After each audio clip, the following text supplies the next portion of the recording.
We would like to welcome you to everything there is to know. This is our life, this is our time, where the passport bros. We would like to welcome you to everything there is to know. This is our life, this is our time, where the passport bros. We would like to welcome you to everything there is to know. This is our life, this is our time, where the passport bros will like to welcome you to everything there is to know. This is our life, this is our time, where the passport bro. bro, Woo! Let's bro, go. bro, bro, bro, bro. That I just start from that point, like, yeah, bro, yeah. Boom, So, boom, boom. yeah, yeah. I just start getting to a track. Like, okay, let's do it. Like 136 beats per second. Let's go for it. Ooh. Boom, boom, boom, boom. What's going on, brothers? What's going on? It's your dude, Mr. International Passport, here again with the legend, Mr. Theo for yet another classic show. First and foremost, when you come in tonight's particular show, please hit the like button. Likes are very important. And if you can please support the channel throughout, the stream, hit the super chats, hit the PayPal donation, show me some love. I am putting a lot of work and effort on the channel for you, brothers. So please show me some love and support. That'd be greatly appreciated. And of course, join the Patreon for even more intel about foreign women, traveling, IT, finances, and of course, how nasty and freaky foreign women get down in the bedroom. Only on the Patreon, exclusive to you, brothers. Join the Patreon too to go on the IT mentorship plan by joining the platinum tier. Okay. And of course, hit the consultations on the Calendly link to get into IT and consult with me about IT and various passport bro topics. Hit the like button, cop the merch, show some love to the channel. Follow me on Twitter, on Instagram, Facebook, the whole 9 yard, brothers. You can see on the live stream chat. That'll be greatly appreciated. So let's get straight into it. I want to say a huge thank you to all those that have supported the channel over the past couple of years. The support is greatly appreciated. I welcome aboard the new people. I accept and I embrace you with open arms. So, before we go into the stream topic today, we got Theo here, who's a legend in this space. And Theo, do you mind giving us an intro about who you are, where you're from, anything special about you, bro? I'm Theo Waff. I've been a part of the Manosphere for a while. I was a passport bro in 1991 originally when I went to France. I've never stopped being a passport bro ever since that time. I've lived in over 40 countries. I've visited over 40 countries. I've lived 1 year Russia, 1 year France, 16 years in Japan, 2 and 3 months in various other countries. So it gets me well over 20 years. Speak 4 languages: French, Russian, Japanese. And I can read Portuguese and Latin and Ukrainian rather well.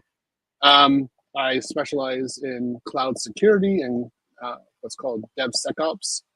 I've been a security engineer for a long time, been a CISSP for over 20 years. So I'm one of the instructors here in the Manosphere, teaching guys how to become passport pros, live lives like I did, living in other countries, basically leaving the West behind and never returning, and getting married and the law and everything like that. So that's what I do. Thank you for that intro there, BOF. So I'm International Passport, long-time passport bro. I would say one of the original founders of the passport movement. I've been encouraging brothers to travel for many years now.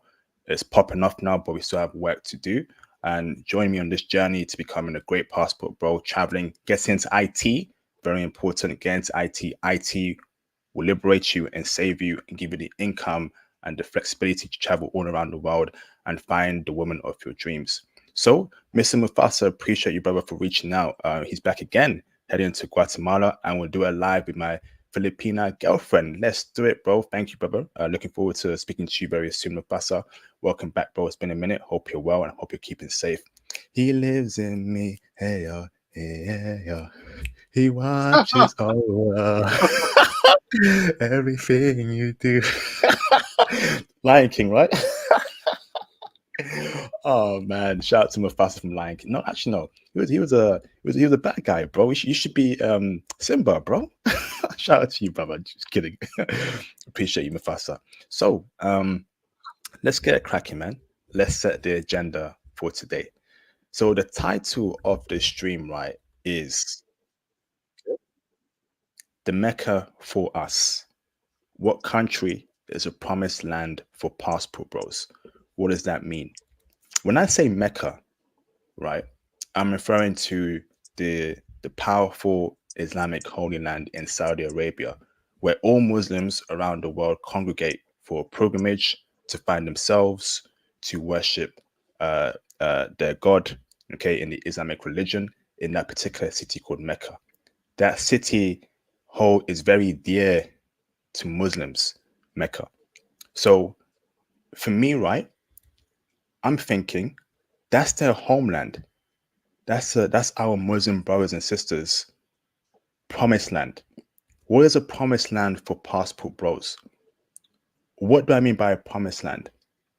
I mean a single country where passport bros all around the world can congregate there and do great things there. Literally our true birthright as passport bros. Forget about every other thing. Think of it from a passport bro's perspective. What is our promised land? For me, right, a promised land has to have these criterias. Must be conservative, number one. Is that promised land a conservative society? Me and Theo are conservative brothers. We want to live conservative lives and have conservative families and traditions. Number two, is that particular country family orientated? Is a nuclear family the most important thing in that country? Nuclear family is where engineers are built, CEOs are built, strong communities are built by the nuclear family. It's God, it's the man, it's the woman, and the children in that order. Man and woman make children and raise them to be great people in society. That is a nuclear family. Number two. Number three, can that promised land give us an economy where IT bros can thrive? Now, there's two parts to that particular point there. This promised land may be a low functioning economy. It may not be a rich country, but it allows us to work there remotely while we earn dollars, pounds, and a strong currency and spend it in that promised land.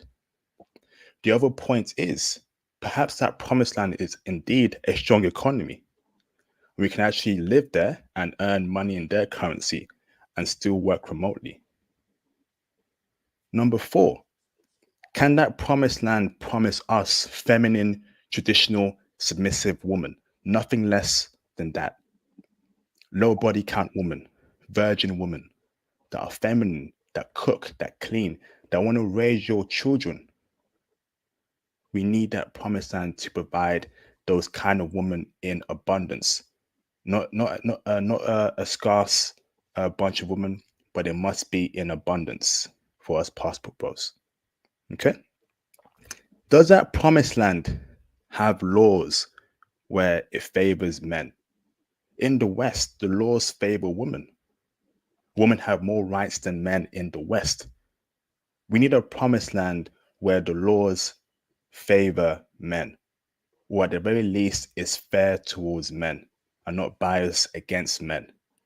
Divorce laws must be in our favor, or at the very least be balanced, okay, and fair. Child support, child laws, you know, uh, men's health when it comes to laws, men's rights, particularly. That promised land must provide that. Mm. The next point here, does that promised land love God? Now, I get that a lot of people, brothers ain't religious. That's cool. Okay. But does that promised land offer passport bros a means to practice their religion, whether it's Christianity, Islam, whatever? Okay. And are we free to to be Christians, to be Muslims in that promised land? It may not be a religious country, but are we free to do so? Or it may be a religious country, that promised land. Either way, okay? And last point, maybe not as important as others, but does that promised land have great food and weather? Okay? I'm assuming a lot of passport bros want to be on the beach. They want to be, walking down the sunset with a nice cool breeze pressing against their face and bodies.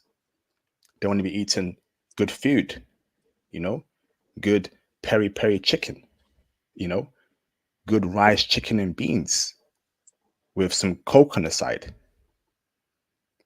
Okay? These are very important criteria for our promised land. Now, me saying that, I have a list of countries where I think we may, out of those countries, maybe it's one of them or maybe it's a few of them, but I want us to pick one country that can give us our Mecca, our promised land. So, number one, is it Japan? Number two, is it United Arab Emirates, UAE? Number three, perhaps it's Colombia. Number four, perhaps it's Panama. Number five, perhaps it's Malaysia. Number six, perhaps is Brazil. Oh, Brazil. And number seven, perhaps it's Argentina. Now I'm going to hand it over to Mr. Theo Waff. Theo, begin that discussion. What is a promised land? What is our Mecca out of those countries based on those criteria? Break it down for us, brother. Let's go. That's actually quite a lot to do, and you're not going to get all of them in an area. You can get a lot, but you can't get all. So I'm going to weigh the right of land ownership by far higher than anything else, and then the legal right to take assets out of the country, in and out of the country. That's going to be a major thing for me, and then internet speed is also going to be a big thing. I was actually, as people were talking, I was Googling right land of ownership for various countries in Africa, just looking real quick and seeing in East Africa how that would actually go down. For me, I would say the best combo for all of that would be Brazil. And the reason for that is the food is great, the temperature is great, you've got beaches forever. You can either date a native, or you can bring a woman over to there. Women would gladly go there. How many times have I told Ukrainian women, I said, I like to be with you, but I have to take you to Brazil. I don't want to be in America. They're like, cool, let's do it. And Portuguese is a rather easy language to learn. And weather good, culture decent, but it has a lot of different cultures in it as well. It's already a melting pot. Plus, you have the largest diaspora of Africans outside of Africa. So if you want to have an African woman, she's there. You got very dark Brazilians there. So you got hues, you got a whole slew of possibilities there. Infrastructure is good. Another thing that I'm going to emphasize very heavily is, even though we're talking about other countries, we're still Westerners, right? So we have to have a certain level. We can't go that far. And we have options. There's a lot of options there. So the infrastructure is good, food is good. It's a Christian-based society. If you want to be Muslim there, though, they're down with that. They're not going to go do something against you. Got a lot of international flights. Sanitation's good. Yeah, I would go to Brazil with all of that. Let me add a point there. What about healthcare? Does Brazil offer great healthcare? Yeah, it does. And when I had COVID in Brazil, they treated me very well and gave me some great coverage. So It's actually very decent. It's not like the States where, you only get great health care if you're about to die, and then they kill you with a bill. So it's actually a pretty good. It's pretty good. But you got a lot of variety because the passport bros. One thing I noticed about us as a group is, I mean, a lot of black men really do favor dark women. It's a huge like focus. So you definitely have a lot of dark women there. So that's going to be a good one for you. Yep. Yep. Interesting. Now, another point is that as the channel grows bigger, as we get more brothers on this movement, conferences, conferences every 6 months or maybe once a year. Can Brazil give us that scalability, Mm, that base to build to have conferences, brother? yeah. Yeah, we can definitely do it. We can definitely do it in Rio, or I prefer Sao Paulo. Sao Paulo is a very mature city, but it's huge. It's well over 10 million people. It's absolutely huge. When I was there for 2 months, I mean, I was actually kind of like awake and looking at it. And I traveled a lot more than I did before. There's a lot of options there. And then they got football galore. You can go see a football match all the time. It's good stuff. So, yeah, we want conferences. They got the infrastructure. They got the airports. Not a problem. Interesting there. But safety is a bit of a problem there in Brazil. It is quite a dangerous country. Not really. Not compared to what we see in like liberal cities in the States.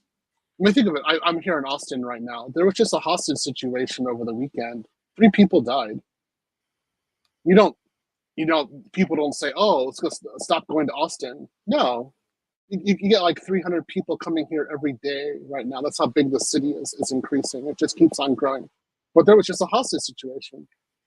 Chicago, I think like 8 people just died over the weekend. Nobody bats an eye, right? Keeps on going. You're not going to have those kind of numbers in Brazil. Just not even in Colombia. They're not going to have the numbers like that. So yeah, there is some crime, but if you really want the crime, okay, go to the south side of Chicago. Go to Manchester on 1 o'clock in the morning when the pubs are closing. Let's see what happens. Okay. Interesting. So Theo is proposing our Mecca, our promised land, to be Brazil overall as a Mecca Mm. for passport bros. And obviously, we're going to speak about maybe 2 other options of a country later on down the line, Theo, if Brazil may not work. Now, let me go here first, right? Mm. I think that Japan is our Mecca and our true promised land as passport bros. And let me tell you why. Number one, safety.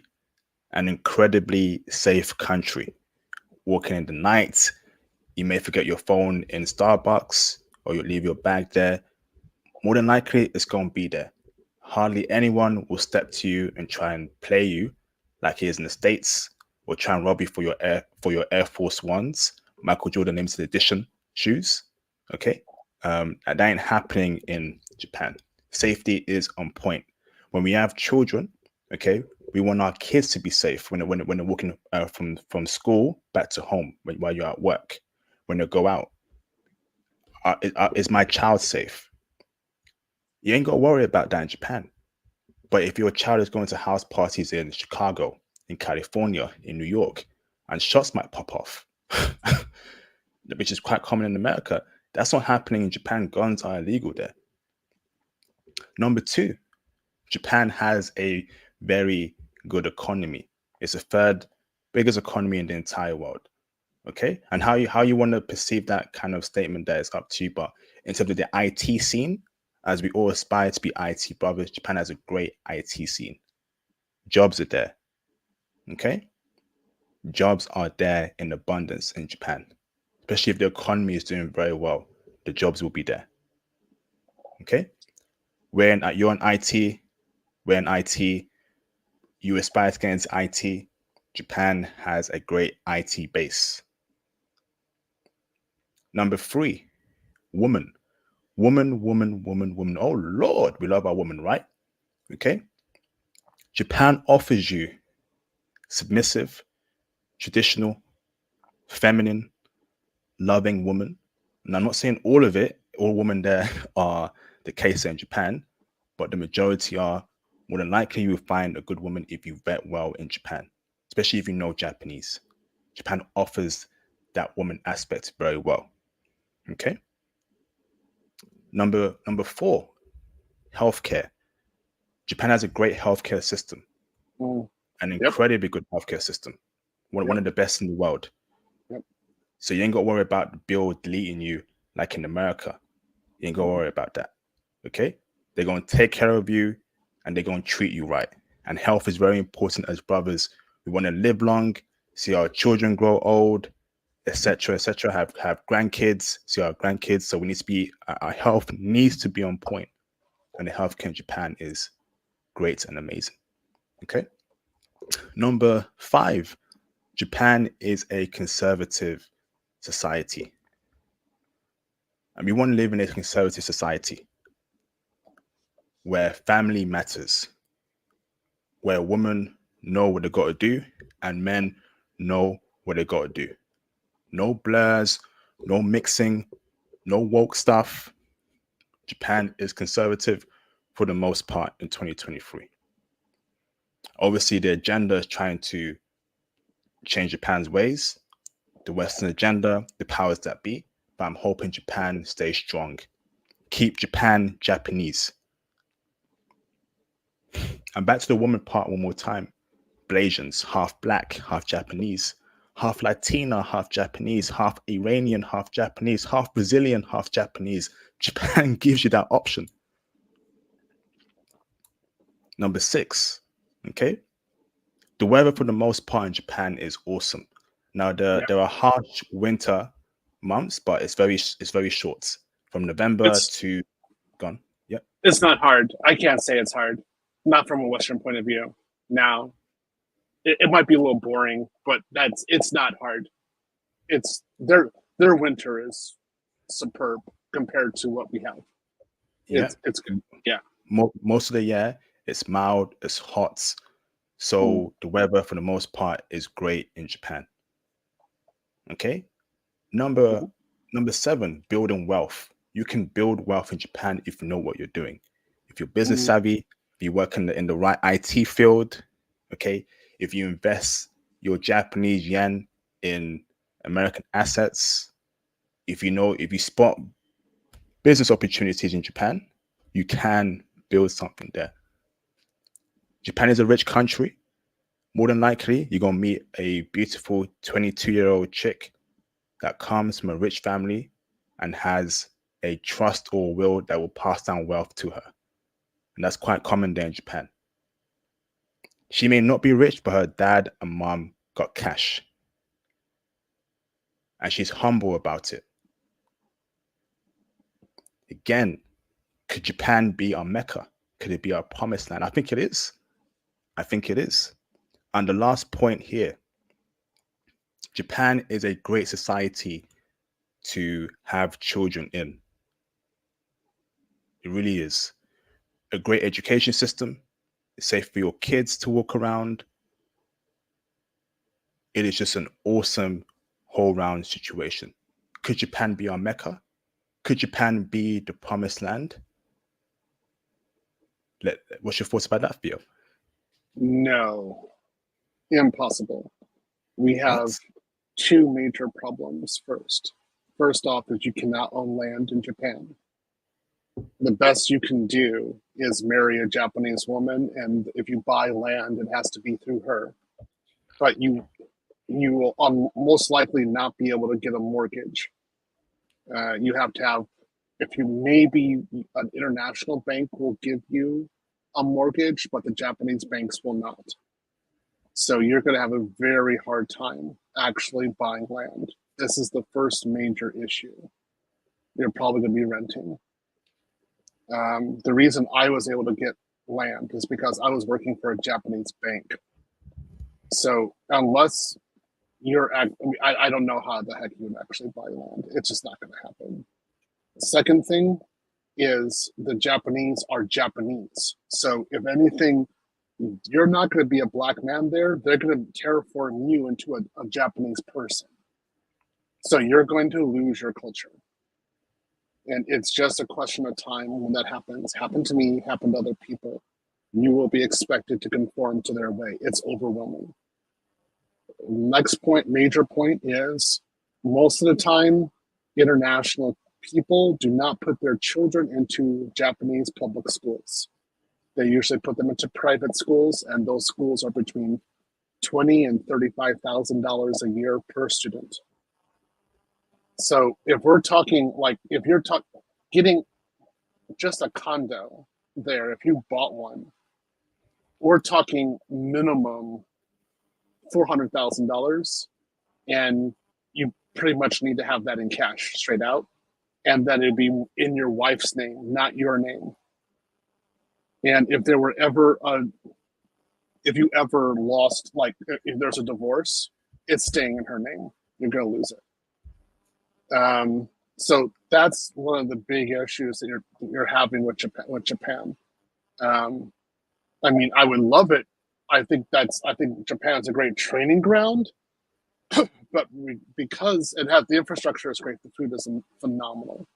But working in a Japanese company, like getting over $100,000 a year is actually kind of hard to do. If you're doing tech, you can, but your real top out is going to be about $180,000 a year.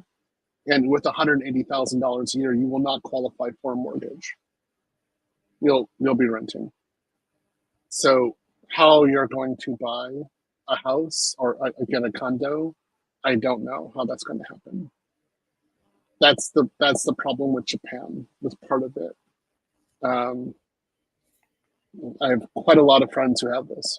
One of the reasons why I like Brazil is that we can say, okay, we're going to go into this area and then we're going to make our own schools and we're going to like have our own culture. It's going to be a hybrid between us and Brazil, but there's already a lot of our culture that is the same with them in Brazil. And so we can actually do that. We can actually say, we want this area to be our value, this area to be our value. We kind of take over an area, and Brazilians won't even care. They're like, go for it. You got money, go for it. You ain't going to get that with Japan. No, they're gonna take over you. That's my Okay, issue with Japan. It's good to get a interesting. woman from. I would get the woman and take her out. Yeah, I would bring her. I'd bring her to Brazil, bring her to another country. But long term, the Japanese wife is going to become more powerful than you are. Brothers, get the likes up, man. We're spitting some game up here, man. We've got over 100 people, less than 60 likes. You got to show me some love, man. Get the likes up right now. Please get the likes up. That'd be greatly appreciated. Show me some support. We are giving you value here that you won't see in any other channel. Please show me some love. Please. Amazing. Okay. Interesting there. Let me push back against Brazil real quick, right? Brazil, from what I see, bro, is in my opinion, over sexualized country. Bunch of women walking around wearing, looking half naked, crazy, promiscuous dancing, uh, just over sexualized culture, bro. Um, and obviously, living there, you want to raise a kid there in that kind of society. Not really my cup of tea, bro. I'll keep it a stack as to just how over sexualized they are. Sex is everywhere there, Brazil. Am I wrong there, bro? But I mean, I think that's a good point there, bro. Well, I mean, if you're going to talk about that, then hold on. Let's think. How do I say this? Corn. We like Mm. corn on the cob, right? Corn. Okay. The number 2 corn market in the world is Japan, and it's quite prevalent. So, um, I mean, I saw it being filmed there. I'm just saying, like, you're not. Japan is very sexual. You just didn't see it when you were there. So you might. I understand like Brazilian women doing their thing. That's kind of part of the culture, but they're not filming. So think like this: child deletion is illegal in Brazil, and the divorce rate is under 5%. That's unbelievable. In Japan, they definitely do have child deletion. So, and then you don't know if you're dating a girl if she's actually been in some content. You have to do a background check. Of course, I told you I dated one. So, um, yeah, and you're not going to really get a beach. It's hard to get a beach there. In Japan, there are some, but it's not as glorious as you have in South America or Philippines, Thailand. So that's why, yeah, I mean, it's good for work and making money, but I mean, can you make a school based upon your values? Mm, not gonna happen. So you're saying school in Japan, an international school, costs 35K a year. Mm, yep. Dollars. Oh my goodness. Okay. I Interesting there. really, I really Mm. wanted to do it, but let's just say this. Okay, so you get a Japanese woman, right? Okay, so again, for you guys who are into like multiple wives, forget that in Japan. That's not gonna happen. So if you're lucky, you get 2 kids in Japan, and then you're gonna have to be paying like between $25,000 to $35,000 a year. You get a small discount if you get a second kid in there. So let's say at best, unless you get 2 kids, you get private school, that's gonna be $50,000 a year, and they'll learn multiple languages there. But that's how much you're paying every year just for the school. So, um, you know, the Japanese woman's gonna be like, "Hey, have you bought the house? I mean, what's going on with that?"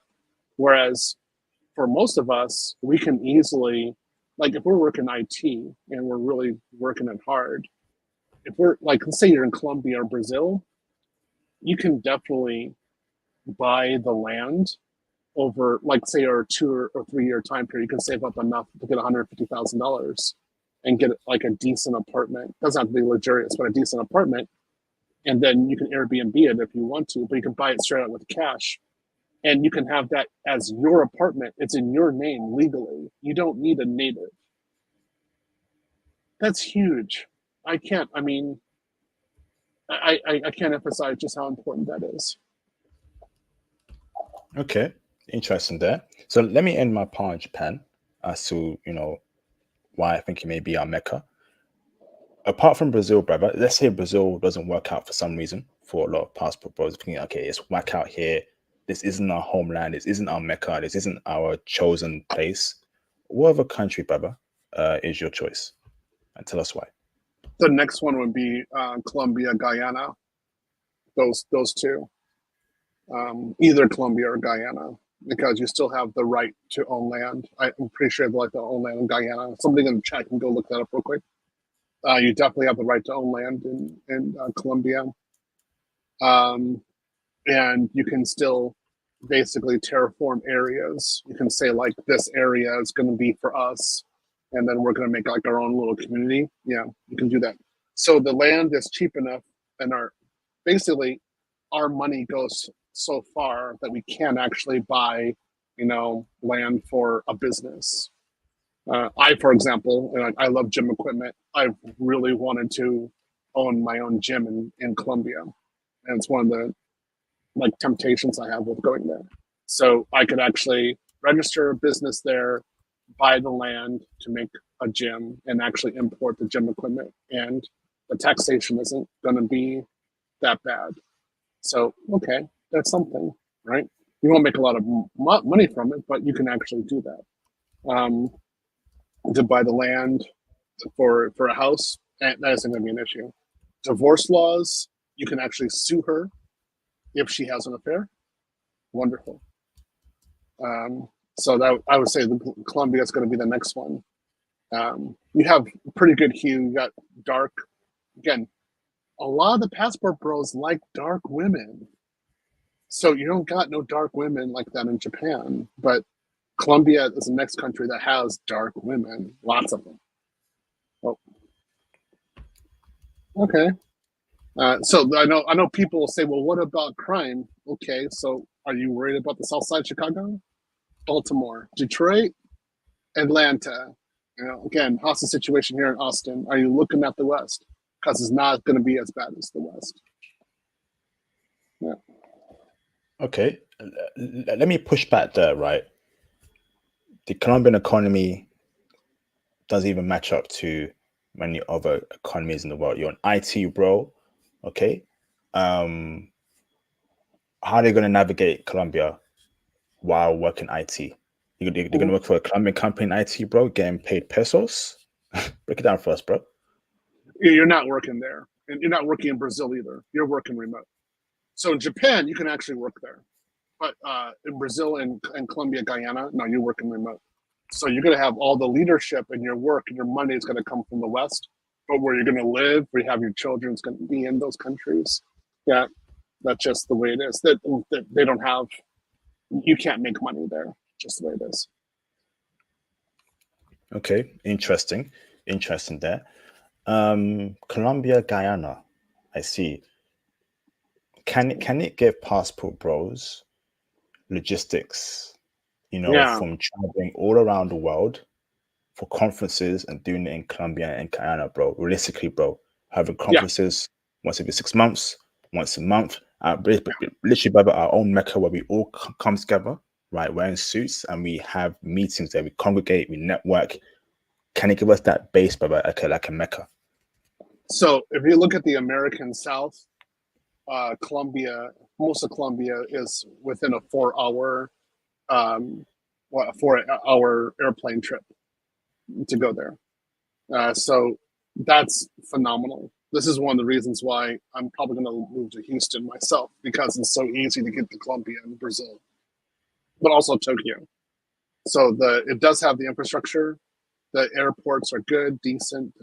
To getting transportation to other smaller cities is very good. Airbnbs are plentiful, so that's good. The pricing is good. Food is good. Yeah, I'll go there. Colombia has some other issues, but I mean, for what a lot of black men want, Colombia really delivers. That's the thing. I can't deny that. I mean, for to get a woman who really loves you, you're gonna find that in Colombia. And then, of course, we're having international conference, no problem. Yeah, plenty. Okay. Let me push back here, bro, about again the promiscuous nature of Latin America. Okay. Again, Colombia, the woman there, from what I see, getting down. High body counts, probably more than likely, bro. Okay, in Colombia. A lot of us brothers don't want to do with high body count women for obvious reasons. And Colombia, bro, especially with it being, so to speak, a pookie paradise in some aspects, some areas in the country, right? Mm-hmm. It being a very well known uh, uh, SE expat Mm-hmm. destination. I don't. The average more than likely, let's say 55%, 60% of the women there would have high body counts. How do we navigate that, bro? Because again, that's a problem. They want to literally a perfect homeland where women there are not throwing that box around, bro. Very important here. Mm-hmm.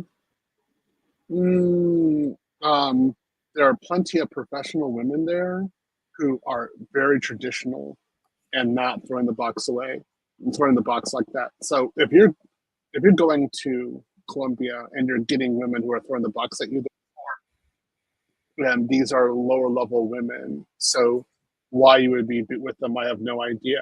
I would say like up your game. So like don't go for a Keisha type in Colombia. They're there, but don't go for them. It's very easy to get a nerd or like a semi like professional woman, like an accountant, a doctor, something like that, who would cherish the ground you walk on. If you're nice to her and loyal to her, she'd be more than happy, and she'd be totally feminine towards you. And these women tend not to have a high body count. So that would be the option. But you have to be aware of the situation. It you know, just don't go for the easy chicks. That's where you can have the high body count. I see. My little thought on that. Yeah. Okay. Brothers, get the likes up, please. Get the likes up. Okay. So that's Theo's Mecca that he thinks could be perfect or near perfect for the average passport bro. We congregate in one area, and that's our promised land. Now, Yeah. my second option here, I'm going to go to the motherland, Africa, specifically speaking, Tanzania. Okay. Mm, Why am I saying Tanzania here? yeah. Number one, religion. It is a religious country, Christian, Muslim. They take religion very seriously. A nation that takes religion very seriously will more likely be conservative, have their women in check, low amounts of debauchery, and a functioning moral society. Obviously, there's corruption everywhere. No nation is perfect, but religion does give some social morality in nations. Okay. Number two, the woman there, low body count chicks, beautiful, dark skinned sisters. Okay. Who will cook, clean, look after you, and are completely wifeable and believe in the Most High. Okay? Women that are there to look after you, that will take your lead, that will serve you, submissive, feminine, the whole 9 yard, brothers. Very important. You can find that in Tanzania. Number three, number three, resources. Now, in my previous stream last week, right, we had a Mm, brother calling who's currently in Tanzania who said that Chinese there are deep in Tanzania illegally mining gold. mhm, Illegally mining gold. If those people, right, are illegally mining gold, making money of our nation, ain't no reason why we as passport bros can't go out there and mine gold ourselves, get together, build a company, mine resources, sell it. We got to start thinking like that. And obviously, natural resources are a gateway to wealth. The world needs gold. The world loves gold. Gold is mhm, tied to currency. So Tanzania can give us that resource wealth option. Number four, amazing weather. It's Africa. mm, It's mm, tropical. It's the motherland. It's gonna be hot. It's gonna have great food, great mm, plants, great scenery, and obviously when it's hot, people will be happier. You're vibing, you're dancing, you're amongst your people, and that's my next point there. You're amongst people that look like you, that relate to you. Now, they may not relate to you on a cultural level. You may be American, they may be African, but y'all are black. We all black. So we relate in that aspect. We've all been through some ish. Slavery, colonialism, you know? So we can mm, relate on that and help build each other up. You're around your own people. So you ain't gotta worry about, you know, um, obviously racism would be there. There is a white person or a Chinese person there, but racism amongst your own people, you ain't gonna worry about that for the most part. Home is where the heart is. Number six is conservative, like I mentioned. It mm. is a conservative nation. Now, I'm not sure if you can buy land or not. I think Theo may not know that, but I'm hoping you can. But if you can, again, that gives us another option why it could be our Mecca, Tanzania. Imagine a bunch of passport bros having conferences there to mine resources, employ Tanzanian people. Let's all get rich together, man. Let's all get rich off our homeland. Theo, could Tanzania be our Mecca, the promised land? Um, mm, okay, so I'll say I've been to Tanzania. I like it. Um, it may it would be a possibility. Um, I didn't really like Tanzanian women that much. I thought they were okay, but they weren't my cup of tea. But for a lot of passport bros, these women would be their cup of tea entirely. You cannot own land there. So you're going to have to go through an investment company or some other ways of actually getting land. And from what I see, also, you can't get access to the financial system, so you can't get a mortgage. So that means you have to bring all the money over and buy it through a bank transfer from the West. Same thing for Brazil. Same thing for Colombia and Guyana. So again, I just look at the price of living there. If you're a passport bro and you did 2 years there, you would be flying. You would be doing very well. I would say, as a digital nomad, as a passport bro, Tanzania is a very good place. Also, the beaches are great. The food is, I like it. I mean, I have a Japanese tongue, so what can I say? I mean, I'm gonna compare it to Japan. It's good.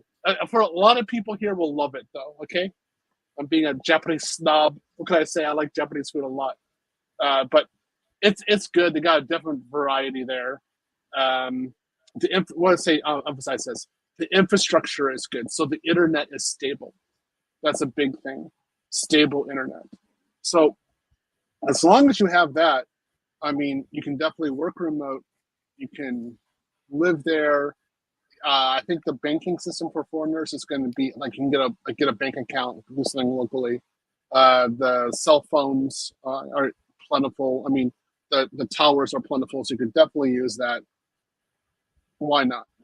So I gotta say that's actually one of the top countries I'd say to go to.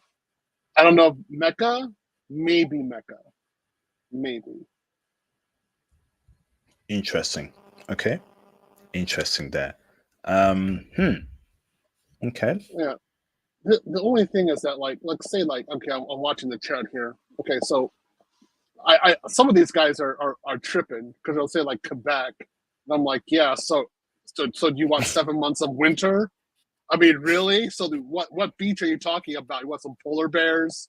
I mean, come on, guys, Quebec? Are you serious? No, we ain't going there in January. We're leaving as fast as we can. Get out of here. People talk about Belarus. I'm like, what are you nuts? No. There's no beaches in Belarus. What are you talking about? I mean, so those are sources where you They want get white women, the bro. women. Yeah, so if you want a white chica, which is fine, like I like Ukrainian women myself, bringing her to Tanzania, oh, she might like it, she may not. Her, like, how she would view it. She'll like Brazil, Colombia, and Guyana. In particular, she'll like Brazil. But I mean, it might work for her in Tanzania. That's why I'm iffy about it. If I wouldn't, again, all those years in Japan, I wouldn't bring a Ukrainian woman to Japan. No. Why not? No, I think because most of the Slavic women there are working girls, and I wouldn't want her to have that stigma. Damn. So there's no way. No, I'm not going to do that. I don't want people to look at her that way. Whereas if she were in Brazil, she'd be like they wouldn't know if she's Brazilian or not because they're open to other cultures that way. So they might think of her just being another immigrant, right? So okay, cool. You get a little bit. It's not as bad as Japan and like in Tanzania. She can go there, but she will be very much aware that she's a foreigner. Interesting here. So, would you say, right, when we're deciding what's going to be our Mecca, the promised land that was promised to us by the Almighty God, right?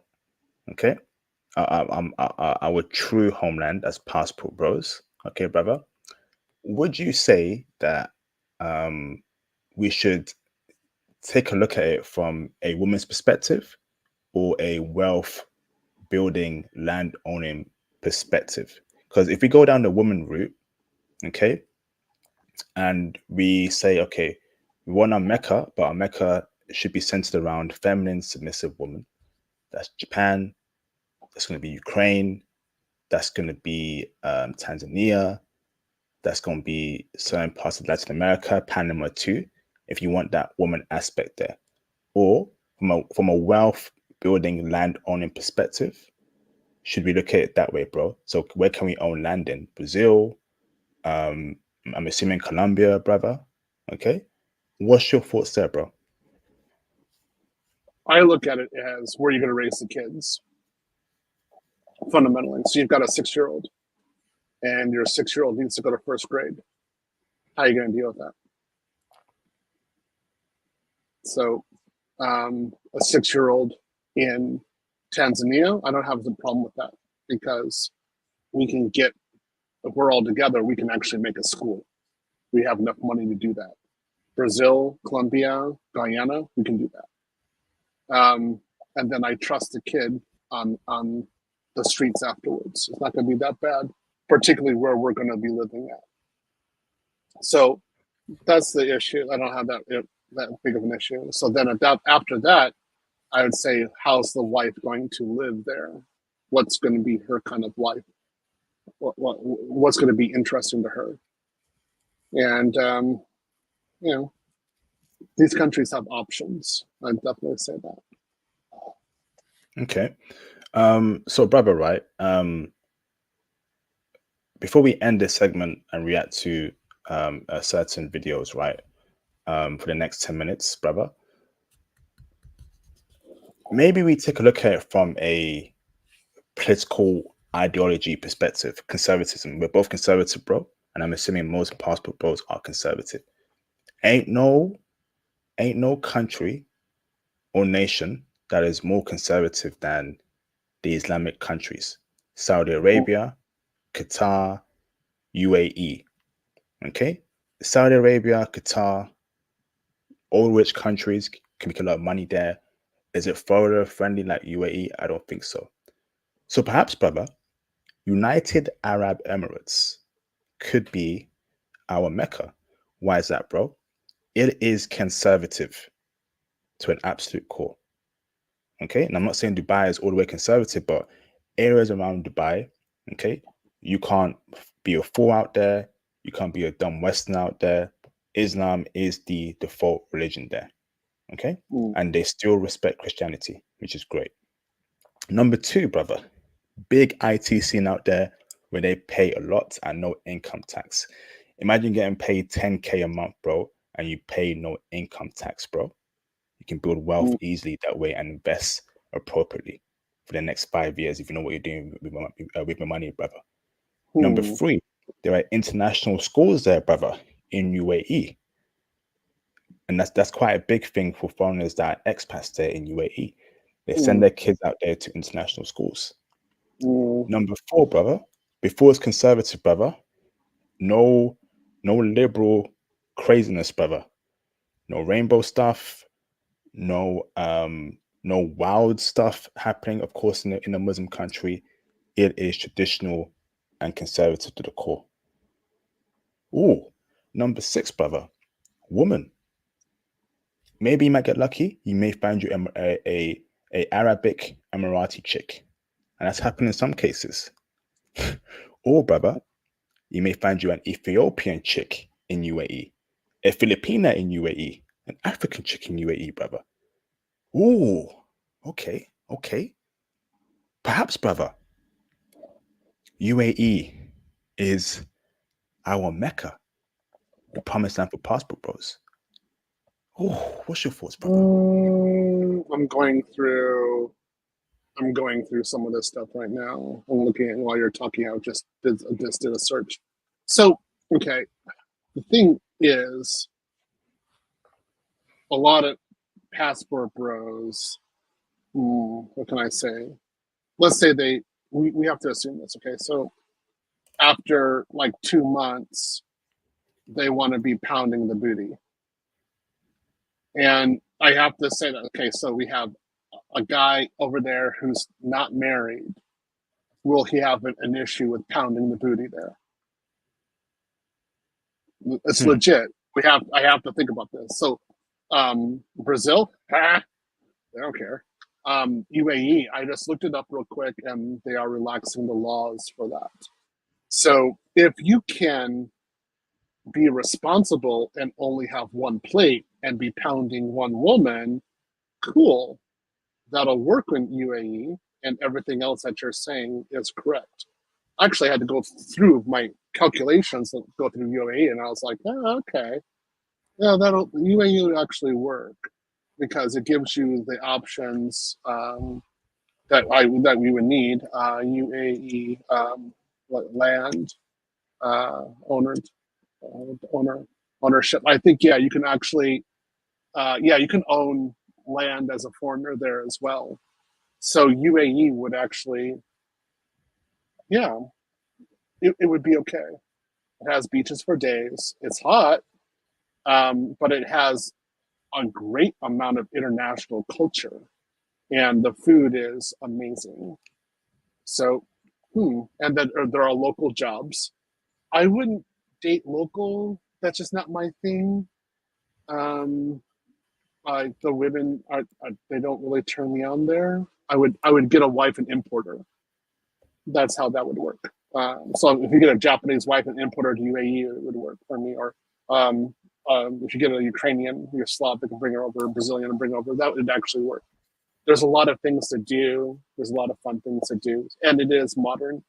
Internet is amazing. They have all the cloud infrastructure there as well, in all of the major clouds. So, okay, I have to give it to you, IP. I agree with you there. That's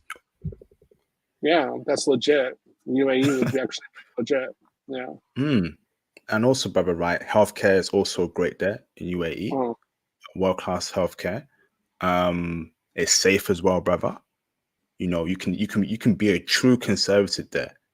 Family first, nuclear family. We don't want any degeneracy around us, and the majority of people will agree. Brother, you know, it's definitely, and you know, and I'm sure because it's a high-class tech city, we can have conferences there every 6 months, every year there, come together, congregate, even, you know, invest in each other, build businesses out there, bring our IT skills out there, make a tech company. Could UAE be our Mecca?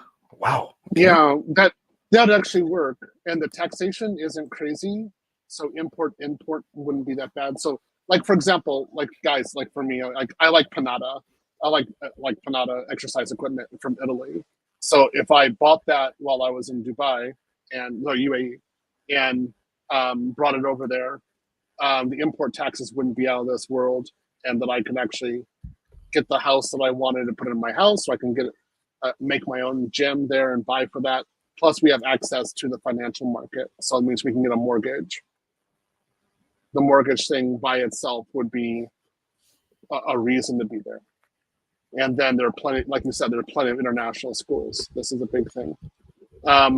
So again, I'm looking at what the chat is going. So saying one of the things I have to say with you guys is you have to look at a basket of options when you think about a country. You can't just say like one thing is good or no, it doesn't work that way.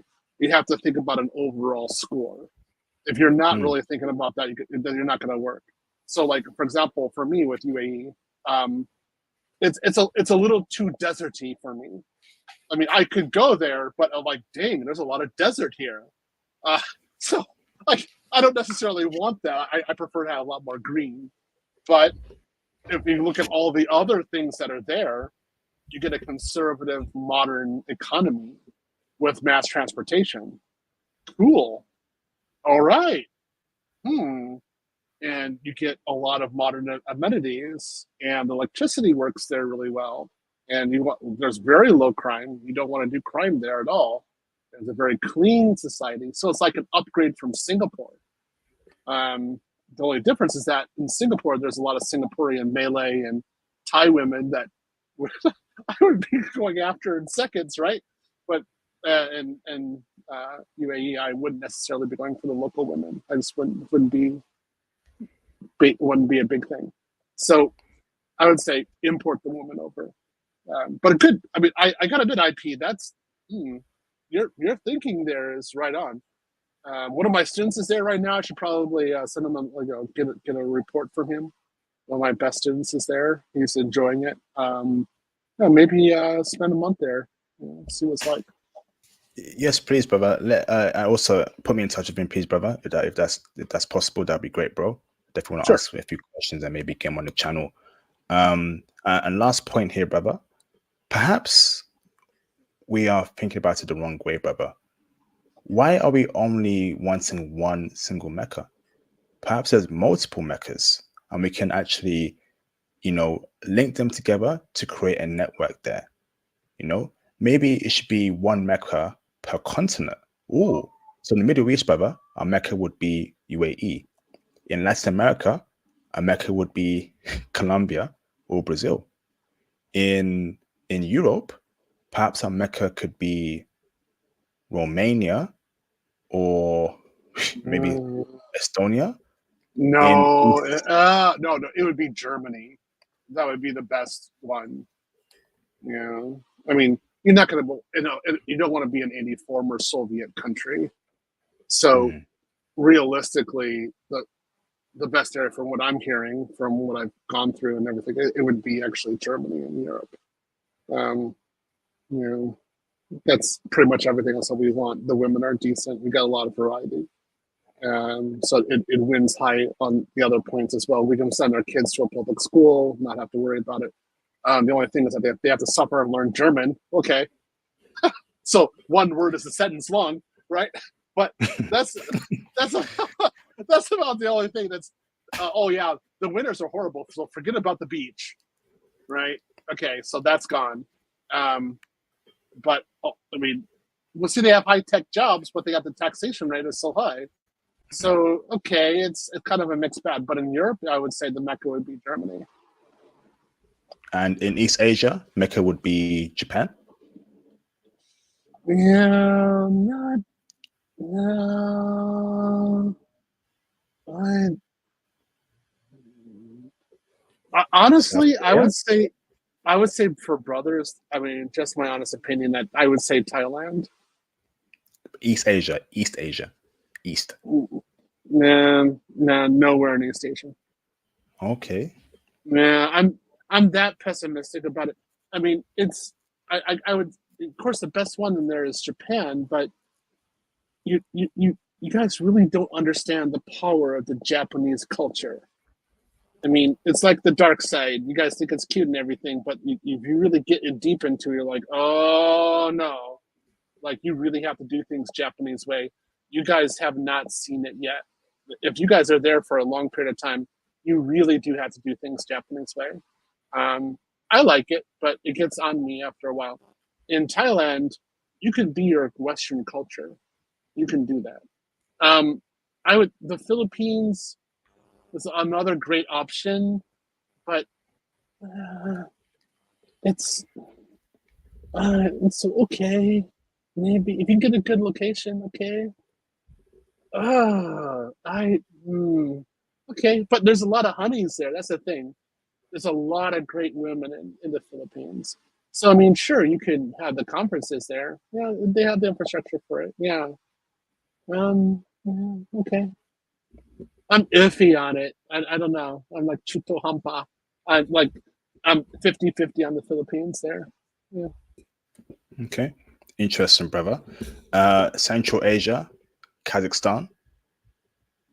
But no, So former Soviet Union. Yeah. Okay. nothing for summer Soviet Union. No, it's too dangerous right now, especially with the war going on. Just too.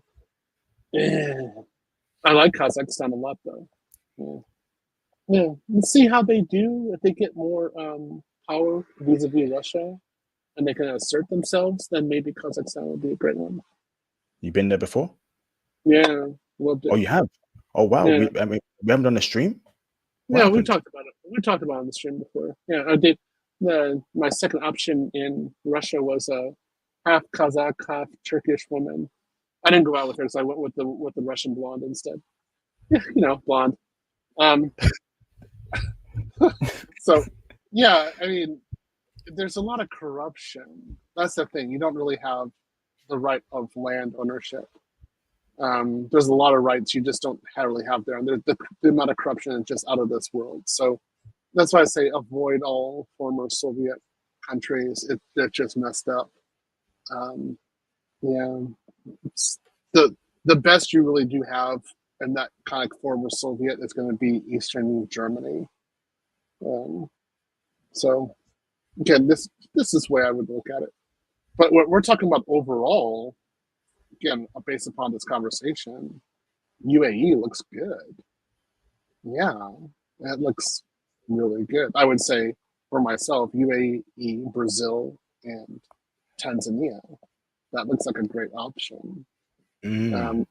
The reason why we want to have a Mecca is that we don't have a lot of us. So if you want to establish schools, if you want to establish capital formation, then we need to go as many of us in one area as we can, and then branch off to other areas. So I mean, but a lot of guys like that Brazilian booty. So, I'm just being real. Like, I'm thinking about my students, and I'm like, okay, so let's go to this area, right? And they're like, what about the booty? I want the booty. So that's why the Colombia and Brazil have such a bigger focus because booty. And Africa would be in Africa, Tanzania. That would be Mecca. Yeah, I'd say Tanzania. It gives us a lot more of what we want. Yeah, it's so nice there. It does have the good infrastructure. It's it's decent. I could I could say for particularly for our children, they might really like Tanzania. Yeah. Awesome. So now before we move on from here, right? To be able to travel from these countries and have multiple Meccas, brother, the cash flow needs to be on point, man. IT, but of course, crypto, bruv. If crypto goes well for us in the next year or so, invest in the right coins, it's going to be good for brothers, man.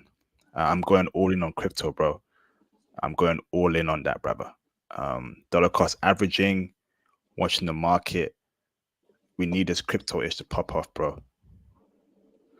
See, having multiple brothers who get big off crypto, traveling to Brazil, Tanzania, Japan, etc., simultaneously. That's gonna be awesome, man. That's gonna be awesome.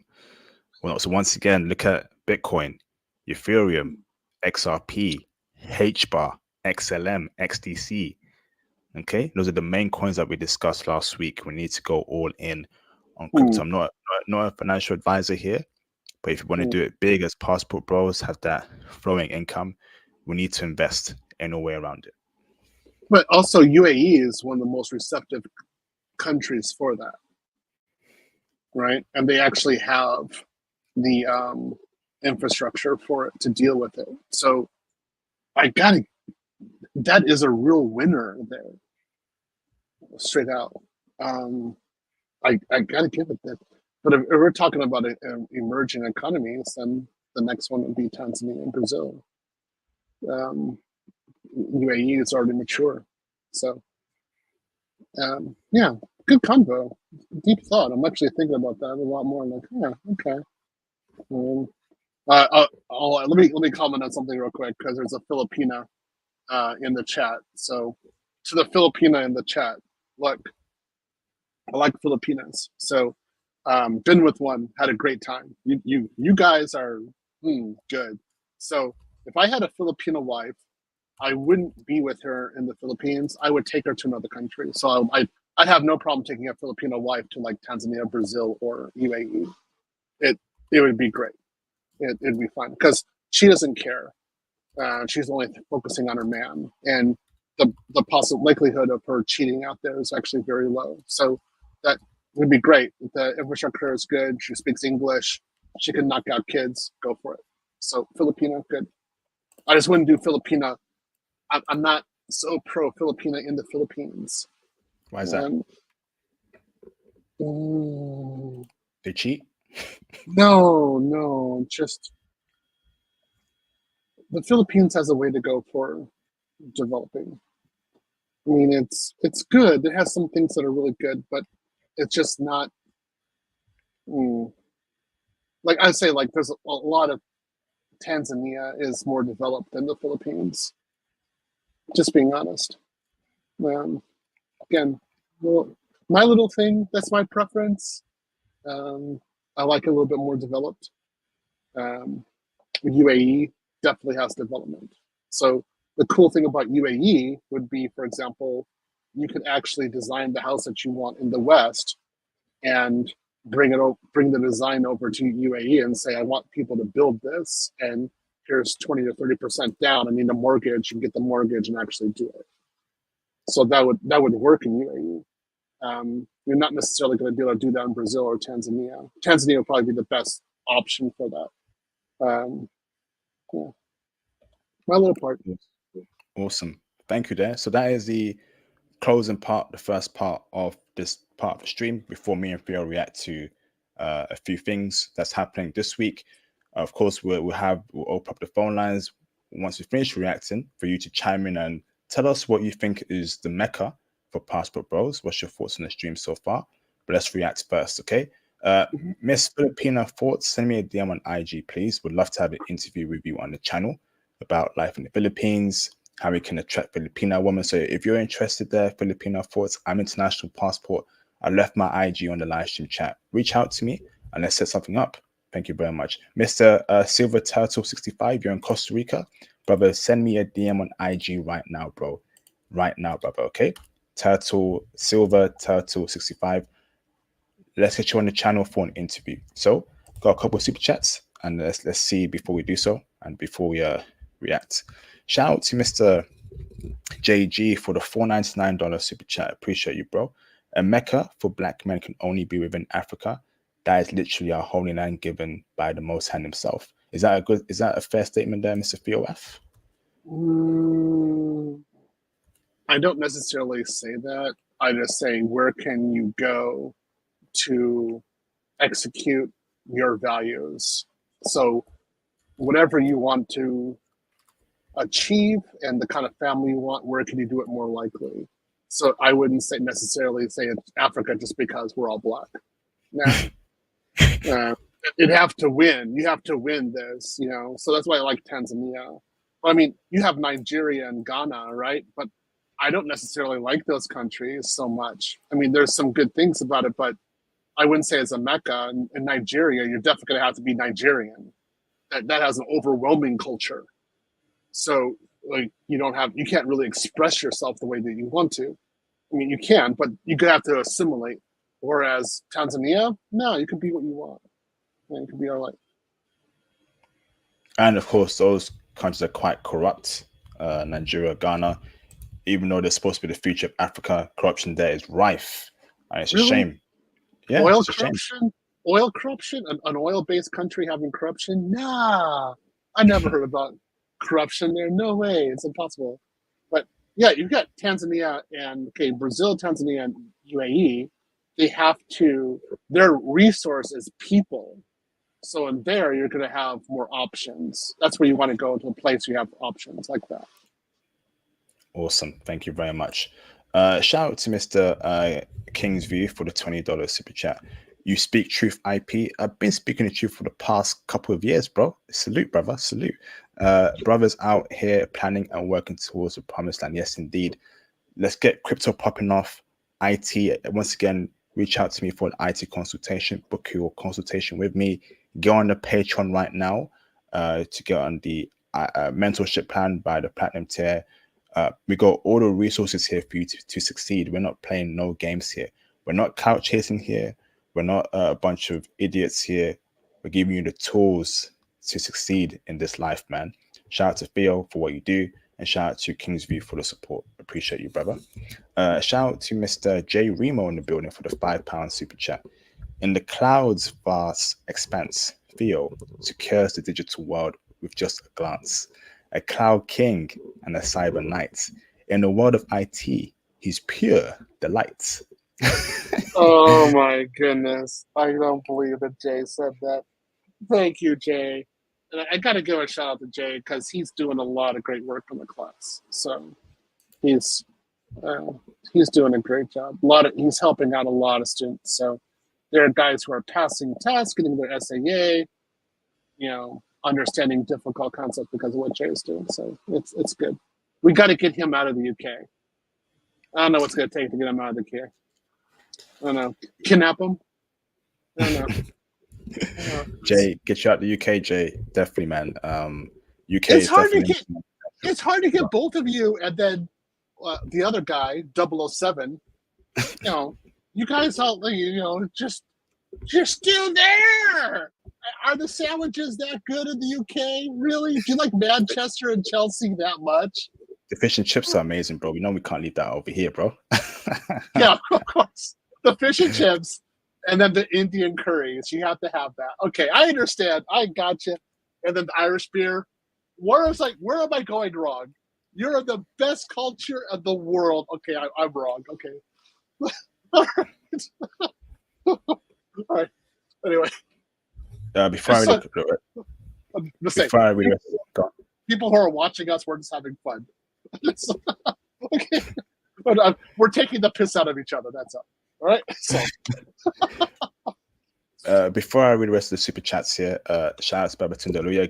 Great point here. Nigeria gives you the best return on your investment in Africa if you want to do business. Babatunde, can we please set a live stream, brother, for Nigeria in terms of, and make it business centered as to how we can do business there? Reach out to brothers in diaspora, passport bros, because we want to have brothers actually benefit from Nigeria than non-black people. To keep it a stack. It's our homeland, Africa. Our African brothers, our Caribbean brothers, every other brother in the world needs to benefit and needs to build Africa, needs to love Africa and make money in Africa, and obviously, have that connection there. So let's have a stream about that in the future, bro. That'd be greatly appreciated. Shout out to Mr. Babatunde Oluye. Thank you, brother, for the support here. $2.99 Australian dollars super chat. I'll be in Tanzania next year, IP. Oh, awesome, bro. The interview gonna be lit then. The interview gonna be lit. Mm-hmm. Awesome. Thank you, bro. Shout out to Babatunde Oluye again for the $2.99 Australian dollars super chat. Appreciate you, bro. IP, we can own land in Rwanda. I forgot about Rwanda. Oh, safe, good woman. A great president, leader, clean city. I forgot about Rwanda. Oh man, yeah. That can be internet infrastructure, ability to build land, roads. We got to look at that as well. It's a part of it, but they have. I mean, in the last 30 years, they've had some major eruptions. Tanzania has not. So in terms of that stability, Tanzania is a bit more stable in the long term. And anyway, there's a problem. We just swim to Mozambique, right? So, oh, that's a joke. So I would just say that's why I like Tanzania, because the infrastructure is so good, but the lack of any kind of war going on there is good. Rwanda, maybe, but there's some issues in the people there. So, okay. Yeah. Shout out to Mr. Bala Jala for the $10 super chat. Beep held conferences across the world to find a suitable country for them. They held the first Beep Congress in 1987 in Switzerland. They later moved to Beep, a country that was extremely poor. Okay. Interesting super chat there, brother. Interesting there. Thank you for the support, Bala Jala. He says here, and in his next super chat, $2 support. Thank you, Bala Jala. Passport bro should do the same thing. Interesting comment there, Bala Jala. Very interesting there, bro. Thanks for the support, brother, as always. Salute to you, brother. Thank you very much, bro. Shout out to Mr. Discerning Dash for the $5 super chat. Done searching, found a Filipina, very loyal, caring, devoted, and make great wives. I would say closest it comes for a woman loving you unconditional. Did you see that, Filipina thoughts? Do you see that, lady? We're giving you love here on the channel. Are you happy? Are you clapping for yourself? Are you feeling good inside? Awesome. I'm happy you're doing well, bro. Shout out to Mr. That Hip for the $5 super chat. Hello, IP. I will be looking into your IT and Theo. Awesome, bro. Do you both do IT differently? Yes, we do. I teach Python. Theo teaches cloud. Okay. I use voodoo dolls when I do my IT. I do voodoo dolls and do chants. So IP actually uses tech. He uses Visual Studio Code. He actually uses some really good stuff. But I usually chant my IT. So yeah, we do things differently. Wow. We don't do that over here. I'll tell you that, brothers. Okay. Wow. Weirdo stuff over that Theo done right now. Yeah. Weirdo stuff, brothers. You done that, yeah, yo. Oh, that's how we do IT. Theo's on that white. I don't know what's going on, brothers. He's on that white, man. He's on that pure white. I also Botswana, I believe, is the least corrupt country in Africa. Interesting. Isn't Botswana run by white Germans and Indians? I don't look at that so much. I look at the street level. Same thing: infrastructure, internet, sanitation, land, things like that. You have to do that. I don't necessarily like Botswana. It's just not my thing. I like Tanzania. Yeah, it's just not. No, it's not going to happen. No blondes, no brunettes. So okay, so let's say I get my Filipina, right? Okay, so I get a Filipina and I bring her to Tanzania.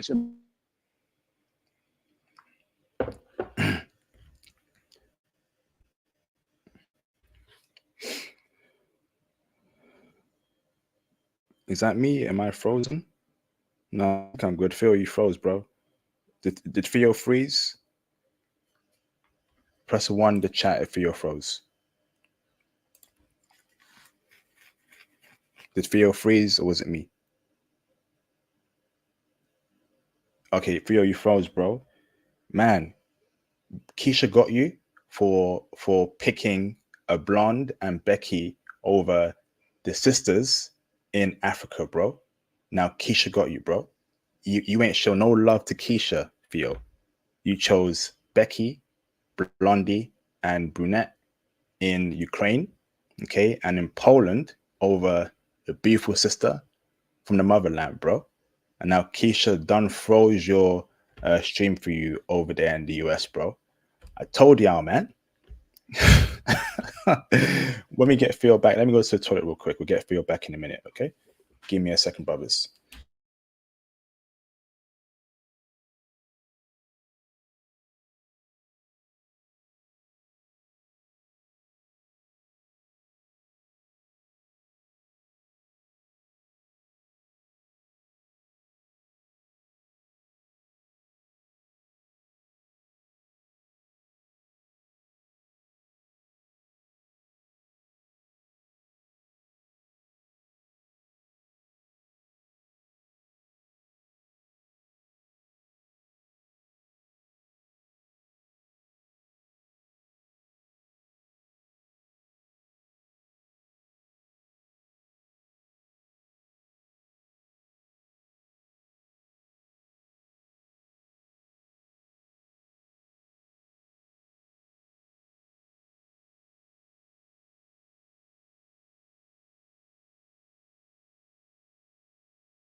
Right, Theo is back. I'm back as well. Let me bring Theo back in the channel.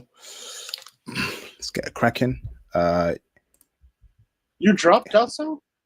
No, you dropped, bro. I went to the toilet. I dropped. Okay, yeah, I totally. It doesn't everyone. I use Google Fiber, and just every once in a while, it's like there's some sort of change and like boom, like I have 1 minute disconnection. I'm like, really, guys? At least it doesn't happen during the middle of the day when I'm working. But yeah, so I'm looking at some more of the comments, and you guys again, it's you're looking at it's like kind of like ADHD. You're kind of looking to like, what about this country? What about that? What about this? Guys, it's you really have to be thinking about history, rule of law, and where we can be ourselves, where we're going to do our thing. So, like, for example, South Africa isn't going to go with that. They have their way of doing things, but they have 4 ethnicities in one country battling it out. I don't want to be there. That doesn't go with me. Yeah. Nah. And they have like shanty towns. I'm not dealing with that. To that degree, no. It's beautiful, but there are some issues there. They need to cook for a while. And they got some issues. Let them deal with it. Tanzania isn't really having that, right? So you're looking at areas that are relatively stable, and they've been stable for a long time, and they're focusing on people. This is really necessary. That's why you can't. What about this place? What about that place? Okay, so they have a history of, like, doing something against each other, or having a war or something like that. Like, for example, Brazil. When's the last time Brazil fought a border war? I actually Long asked time. them. It's been a long time, like a long time. I asking them about it. They're pretty much like, no, we don't fight border wars. We get along with our neighbors. We fight in football, but we don't go to war. It's really true. They don't. So you don't want to be. You want to be in a country that's not having a war. And that's why the West. West is bloody. So go someplace where has a different vibe. Yes, indeed. All right. So shout out to Mr. Seaside Blue One for the $5 super chat. Shout out to Theo from Class 5. Great content IP. Thank you, bro, for the support. Thank Much you. appreciated. Thank you very much. Salute. Shout out to Mr. Lone Wolf for the $5 super chat. Appreciate you, bro. Good stream. Theo, I am in Class 5. You have a restriction on your Ballerica DevOps repos. I sent you an email. Hopefully, the Malgus clan can get access. That's some Star Wars speak. So And hold on, I will answer. You need to watch the video, and what I instructed, you're doing it wrong again. So it's not about permissions, it's about following the video. Do that and you'll be just fine. You're going to be just fine there, Lone Wolf. Appreciate you, bro, for the support. Awesome. Now, let's react. I'm super excited to do some reactions with Theo Waff. So, before we shall open up the phone line, let's get the reactions popping. So, let me share my screen and bring in the first video. And this one here is going to be our favorite sisters, Keisha's, pushing back against Korean Pookie. Let's go.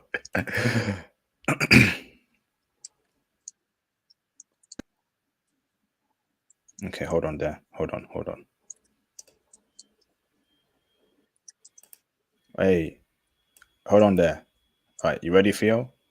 Yep. All right, let's go. No, I have not. Because I'm just gonna be honest with y'all, most of them they don't look like good. Hey, before you go off on this man, I would just like to say, we don't really give a fuck. Wait, black women, we don't really care. We are not attracted to him either. And I want us to realize that. We don't care. I know. Look at that hair. Look at that haircut. Look at that face tattoo. He is not our type. So what he says doesn't matter. So this particular gentleman that's saying that black women in Korea look low class, like, this guy does not fit the standard Korean male aesthetic with the tattoos and stuff. The normal male appearance does not have all that in Korea. And honestly, when I was there, I guess curiosity, there was a whole lot of Korean men always up in my face. So honestly, I don't know what he's talking about. But going off of what I'm seeing, I don't think Korean women want him anyway. Because look at that man and tell me that that is not the definition of a lower class man. Shitty tattoos, shitty dye job. Like, even the placement of his tattoos speak of low value. And I need you to ask yourself this question. What bad bitch from Atlanta, from Miami, from New York is coming to Korea and looking at all the fine ass Korean men and picking you with a W tattooed on his neck? And I am sure he is trying to get with plenty of these black girls that he calls low class and was rightfully rebuffed. But he's shocked because you're not the beauty standard here, so how dare you not take my advances? That's why he's saying this. Because nobody wants his ass. In Hongdae, he's the bottom of the barrel. No one's approaching you. And that's why he's talking shit. And the comments, not surprising at all. People can never resist putting black women in their perceived place. People that have never stepped foot in Korea are talking. But it's fine. I know you're not talking, bro. Your tattoos look like something out of a children's coloring book. And not to mention, you look like you're from a different planet. Get your shit together. Plus, you're using AAVE. Like you genuinely look like a whole other species. Let me go first here, man. Cope with a capital C. Keisha is coping as a mofo. Number one, right? She says here, the average black woman or passport cis won't, date a man with tattoos on his face, on his body, piercings, basically looking like a thug. That is cap. Because in the West, in America, in the UK, these are all sisters go after. We see sisters with thugs, a bunch of Pookie, Ray Ray, and gangbangers with tattoos on their faces, all over their body. Chris Brown, for example, sisters love Chris Brown. He got tats everywhere all over his body. So what are you talking about how he's low value there in Korea and you won't go for him when in the West you go for the exact same man that looks like him? This is a whole bunch of cope, okay? They thought that, because they're Westerners, they're passport cis, they come from America, they got status. But they don't know that men in Korea have standards. Break it down for us, Theo. What you said about cap is actually entirely correct. And I would say, ladies, ABW who are responding, I more than suggest you go to Korea in order to be either ignored or pumped and dumped, which is exactly what's going to happen to you. And I hope the Korean guys get some more experience with you and, they do their thing. If you think that they're fine, good, fine. I think that's a good thing for the Korean men. And I hope they enjoy you. That's all you're going to get. And you have to respect what they say in their own country. It is their place, and they're not going to be flying over from Korea to go get you. That's for sure. So do your best. Do your best to cope. But I know how this is going to go down. So, yeah. Ganbatte. Good luck. I can't believe I actually heard that because again, you guys know my point of view. When I'm in Korea, I act the same way I do in Japan. I wouldn't recognize that these women exist in Korea. There's so many Korean women. Why would I recognize these women even exist? Like if they were standing in front of me, I would walk through them. There would be nothing. Like I forget that they exist. I mean, for heaven's sakes, there's just no way. So okay, do what you want, ladies. All right. Yeah. And you know what, bro? Right? We know they're capping because this woman here that I've just paused the video on, right? The second woman in this clip, right, said that Korean men were approaching her. How? That's cap. Look at her. She's clearly overweight. She's clearly not as beautiful as Beyonce, Rihanna, and all the high value, beautiful sisters and black women that we love, okay, in terms of looks, right? And she's saying that Korean men are approaching her in Korea. That's cap. That is cap. I was just in South Korea, brother, recently, right? I was just there. Woman like her were alone. They were Yeah. walking around chasing a ghost. Yeah. Okay. Yeah. Yeah. Why would? Because the Korean women are so hyper beautiful. Why would you even recognize this woman exists? You know, I was like, these women don't understand their competition. Korean women will slay based upon this. And then after that, you've got the Japanese and Filipinas. Done. So, like, men are approaching her, what, $15 for 15 minutes? Is that why? That's about the best you're going to get. I mean, for heaven's sakes. Yeah, that's. I don't see how you're going to get out of the plate outside of that. So, go do you, honey. Yeah, go there. I mean, that's fine. I don't know. I have no idea why an ABW or any Western woman would go to Korea for love. Okay, but if you want to, go for it. I'm not here to stop you. I'm just like, all right. Because you know what's gonna happen. I know it's gonna happen. So all right. I'm not gonna put any barriers there. I'm not gonna discourage you. I'm gonna laugh, but go do you. ABW is a mess. Passport sis is a mess. They ain't checking for you because of your attitude, the way you come across. You're overweight in many cases. And it is what it is. You know, it is what it is. They can't even buy the clothes there. It's impossible. Even the oversized clothes, they can't buy the clothes there. They're not thin enough. Ain't gonna happen. So why would Korean men want women who can't buy clothes locally? Oh well, all right. Oh man, yes indeed, yes indeed. All right, so let's go on to the next clip. This was hilarious, man. Okay, so now remove that from here, remove some studio, and then let's go into the next one. And this one here is going to be a very interesting one as usual. Okay, no, don't share your screen. We're gonna get the video file. We're gonna get, okay, what's next here? So we're gonna get, right, Keisha shaming older men for dating young women. Let's go.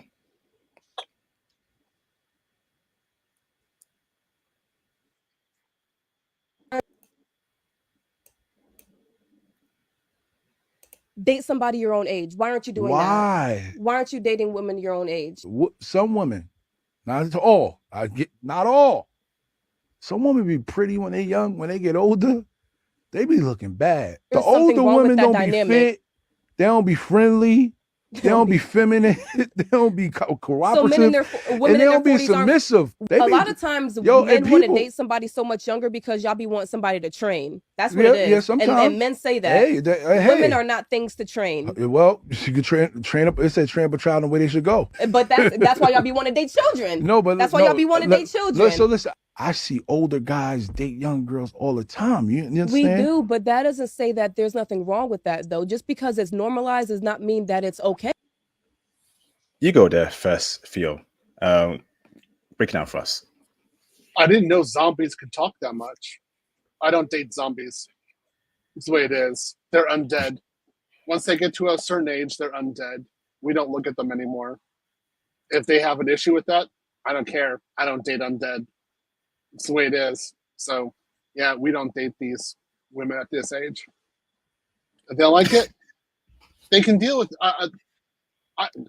Sorry? Do zombies talk? I don't. Sorry, I'm doing my own thing. I'm gonna go talk to a woman who's not a zombie, not undead yet. That's my point of view. Facts, brother. Facts. Like throughout civilization, for thousands upon thousands of years, older men have always dated and married younger women, and that is absolutely okay. Okay, so it doesn't matter if you're 35, 40. I encourage men in that age range to date and marry 20-year-olds, 21-year-old women, 22, 23, 24. It is perfectly acceptable, and it's been that way for thousands upon thousands of years. Just because you modern Western women, you spent your 20s sleeping around, partying, you know, being degenerates. Now you're 30, now you're 35, and men around your age don't want you anymore. And now you mad that the woman that's 21, 22 is fit, submissive, feminine and getting chosen, and now you mad. Now you mad. Okay? Older men must only go after younger women, and that's it. And ain't nothing you can do about that, Keisha. Ain't nothing you can do about that, Keisha. Ain't that right, Theo? Yeah, that's entirely correct. This is regarding women's dual mating strategy. So what they want is a bad boy when they're younger, and then they want a stable man's resources when she's older. And as far as she's concerned, if she can get both, she's won. And when we go abroad and we also date younger, she misses out on the second part of her dual mating strategy. So that's why she complains so much. And I'm just like, sorry, do zombies talk? Do you have an interpreter? Because I mean, I can't understand your language. Go ahead. You know, do you need a brain transfer or something like that? Because you're incomprehensible to me. Bye. That's it. Yes, indeed. And it's funny how she says that, I only go after younger women because, it's a problem. The guy says that we date younger women because they look better than older women. And so what? So what? Well, the We- younger we- women aren't zombies. These older women are zombies. So that's why we don't date them. They get a certain point, they're a zombie. So they're a little lich, something like that. You're like, we can't date. But the younger girls, they're still human beings. So we can breed with them quite easily. So yeah, no problem. So they're beautiful, attainable, they communicate well. It's a great time. We have a wonderful time with them. But again, undead doesn't turn me on. Yes, indeed, man. And y'all can't shame us for dating younger women. There's nothing Yeah. you can do about it. Okay. Once again, this comes down to a personal decision. You spent your prime years doing things that you shouldn't have been doing, and now the water's creeping in, the water's closing in. You're worried. Why aren't men my age checking for me? What's going on? Why is Theo with a beautiful blonde Ukrainian? What's going on here? I'm a sister. We both black. Blah blah blah. That's not flying anymore in 2023. That's not flying anymore in 2023. That that pro-black rhetoric ain't flying in the passport bros movement anymore in 2023. I'm sorry. Ain't that right, Theo? Yeah, especially with the manosphere as it's going right now. We are not listening to this. So I would say, gentlemen, you need to put the filters on like we do Western men in Japan and Korea. We just don't even listen. We don't acknowledge that the person exists. I mean, straight out. So you have, again, it's like being in Japan and a zombie is talking. You don't acknowledge that. It's like, yeah. You're doing your own thing. That's all I hear. That's it. Yeah. Like, bye, honey. We have a message for old Western woman. Okay. Good morning, good evening, good afternoon, good night, and goodbye. Those are the only words we'll say to you. Nothing less, nothing more. That's it. Yep. Awesome. So let's go on to the next clip to react to, Theo. Do you want to say anything else on this particular topic? No, I totally agree. When they yap, I don't even listen. Especially the richer I become. Oh my goodness, I just don't even have time. Yeah. And then anybody watching this, IP and I are training hundreds of men to become passport bros and do the exact same thing. So this isn't stopping. Yes, indeed. Get into our IT plan, book your IT consultation. Let us train you too, brothers. Okay. Awesome. So next clip to react to. Remove from the studio. Present video file. Okay. Now let's react to an international couple from Japan. Okay. This time it's a Brad. Okay, so let's see what Brad got in Japan. And I want to see your thoughts about this video. Okay.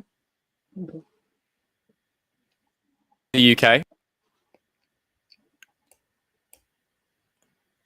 So where did you meet? Where you from? I'm from the UK. I'm from Japan and I found him online. Hello, Talk. And then we were talking for maybe like 6 months. And then we arranged to have a holiday together. But I couldn't come over to Japan because it was the COVID situation. Yeah. But the UK, they opened the borders. So you flew over to see me for the very first time. Just to see him. Yeah, just see him. I know, I'm a lucky guy. You came over, we spent a month together doing like a road trip around the, a train trip around the UK. So we visited like Manchester, we visited like loads of different other places apart from just London. Now you guys moved to Japan right now. So what was the reason? Because I wanted to introduce him to my parents because he met my dad, but he didn't see my mom. So yeah, we wanted to introduce. Yeah. And then we got married. So that was the main reason why we wanted to meet the parents and meet all the family so that we could get married. So now we are happily married. One more time. So where did you meet? Where you from? I'm from the UK. I'm from Japan and I found him online. Hello, Talk. And then we were talking for maybe like 6 months. And then we arranged to have a holiday together. But I couldn't come over to Japan because it was the COVID situation. Yeah. But the UK, they opened the borders. So you flew over to see me for the very first time. Just to see him. Yeah, just see him. I know, I'm a lucky guy. You came over, we spent a month together doing like a road trip around the, a train trip around the UK. So we visited like Manchester, we visited like loads of different other places apart from just London. Now you guys moved to Japan right now. So what was the reason? Because I wanted to introduce him to my parents because he met my dad, but he didn't see my mom. So yeah, we wanted to introduce. Yeah. And then we got married. So that was the main reason why we wanted to meet the parents and meet all the family so that we could get married. So now we are happily married. Wow. It's that easy. It's that easy. You know, meet a foreign woman, talk to her, make a connection. She comes and meets you. She buys a train ticket from her country to come and meet you. She hangs out with you for a month, take her around the country, and now you're married. That's how easy it is, you know. And Brad got himself a good-looking woman here, you know, and this is a Japanese woman that got wifed up quickly by a Westerner, and this is happening every day. Look how happy he is.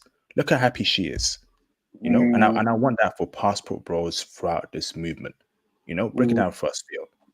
Okay, so one of the things I noticed immediately is he's not 6 feet tall. He's shorter, right? And he got still an amazing woman. So she didn't care how tall he was. She cared about him. It's very obvious. I know where they are in Tokyo. I was with my wife there quite often. She's utterly in love with him. Utterly. Like deeply in love with him. She has gone full line sinker with his culture. She's actually speaking with a proper British accent. So this woman is all 100%. Flew over, did everything. Yeah, these two are a match made in heaven. And not only that, in marriage, she is still head over heels in love with him. So she's actually this is I would say about the 30% of Japanese wives who are actually amazing Japanese wives. We're seeing one right there. This is phenomenal. This is the kind of woman that I would try to go and get in Tokyo if I could. If I want to go back and get one. If you can find them like this is very, very, very good. But yeah, Japanese women love British culture, so she has won. She won the lottery, basically. It's a very good marriage. It looks like a very good passport bros. This is what you can have. It doesn't always happen this way, but sometimes, yeah, you do hit the lottery. And if this happens, yep, you're in. You enjoy your life. You have won. Yes, indeed. Theo, I've noticed that, you know, she appears more happy than him in the relationship than vice versa. In the West, bro, we see men more happy than the woman in the relationship than the woman happier than the man. But in Japan, when you go abroad, when she gets a high value passport bro or Westerner, she's gonna be happy. She is very happy. The way she looks at him, the way her body language, her smile, she knows that, okay, I think I've hit the lottery here. Okay. And when your woman is more happier than you in the relationship, you have hit the lottery. You have hit the lottery. Break it down for us, Theo. You can tell. Yeah, entirely correct. So there are a lot of international marriages just like this, where the two people are entirely happy and it's a match made in heaven. So I have, of course, most of the international marriages that I know about are in Tokyo because, of course, I live there. And I have quite a number of friends who have marriages just like this. Like the woman is super happy and they're going around just being like on cloud nine. And the guy, I don't think he speaks Japanese from how he's doing things. I'd be surprised if he does. But most of the guys do speak Japanese and they're very much a part of the culture. And so this is a great example of an international marriage. Guys, this is possible. If you get a wife like this, definitely consider doing an integration in Japan. Japan's going to be a wonderful experience for you after that. It's going to be a place where you're going to live and die. Spend the money for the international school.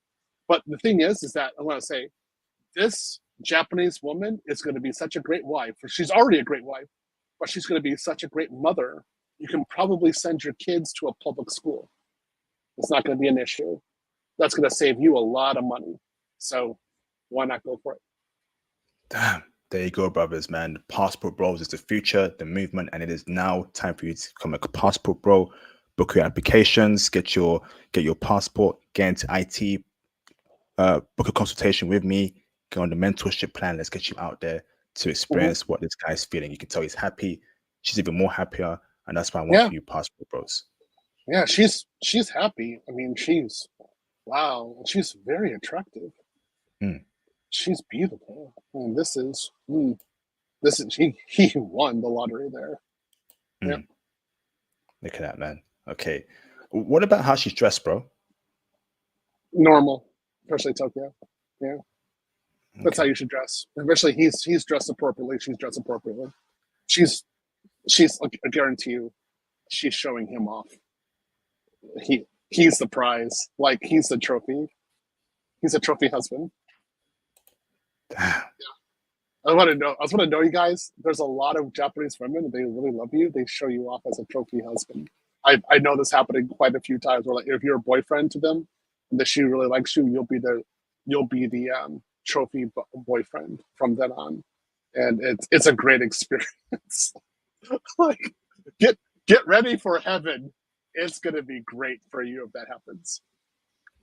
Damn, awesome. Let's react to the next video, Theo.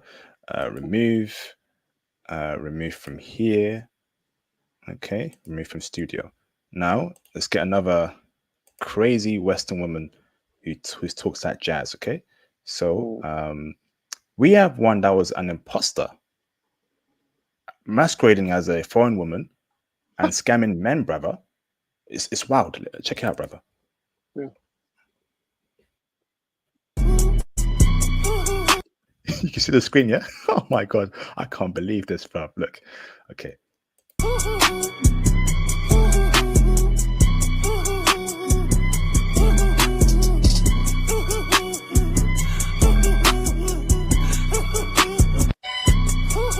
Okay, because everyone, they mad at me because I pretend to be Brazilian and I get free things in South America, but I'm American. The only reason why they mad at me is because I finesse like they finesse. They want to come take advantage of the ladies in South America. Oh, okay, well, I do the same to you because I know the game.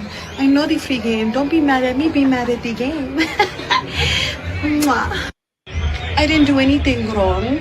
I have few free drinks. I give few drinks. Okay, few drinks. You come, you have sex with the ladies. You get these ladies pregnant. They get abortions. You leave for America. You go back home, right? You leave them here with baby. You leave them here with $50. $50? What is $50 for sex? You want to be the scammers. You guys want to be the scammers. But when I become the scammer now, everybody's mad. Everybody's mad. Everybody's mad. I didn't. If you know, you know. The level of ghetto fabulous in Atlanta, you would. Wow. Wow. Mhm. Whew. So Yep. we have a Western woman here who is clearly American that has Mhm. put on a fake accent, traveled all the way to Brazil, Colombia, okay, Mhm. pretending to be an Afro Latina, okay. She Mm. meets a passport bro out there. The passport bro assumes that, okay, she's a Afro Latina. He gonna do with her. He spends money on her, does whatever with her, but she's actually a Western woman. And shout out to Dark Ninja for sharing this video with me.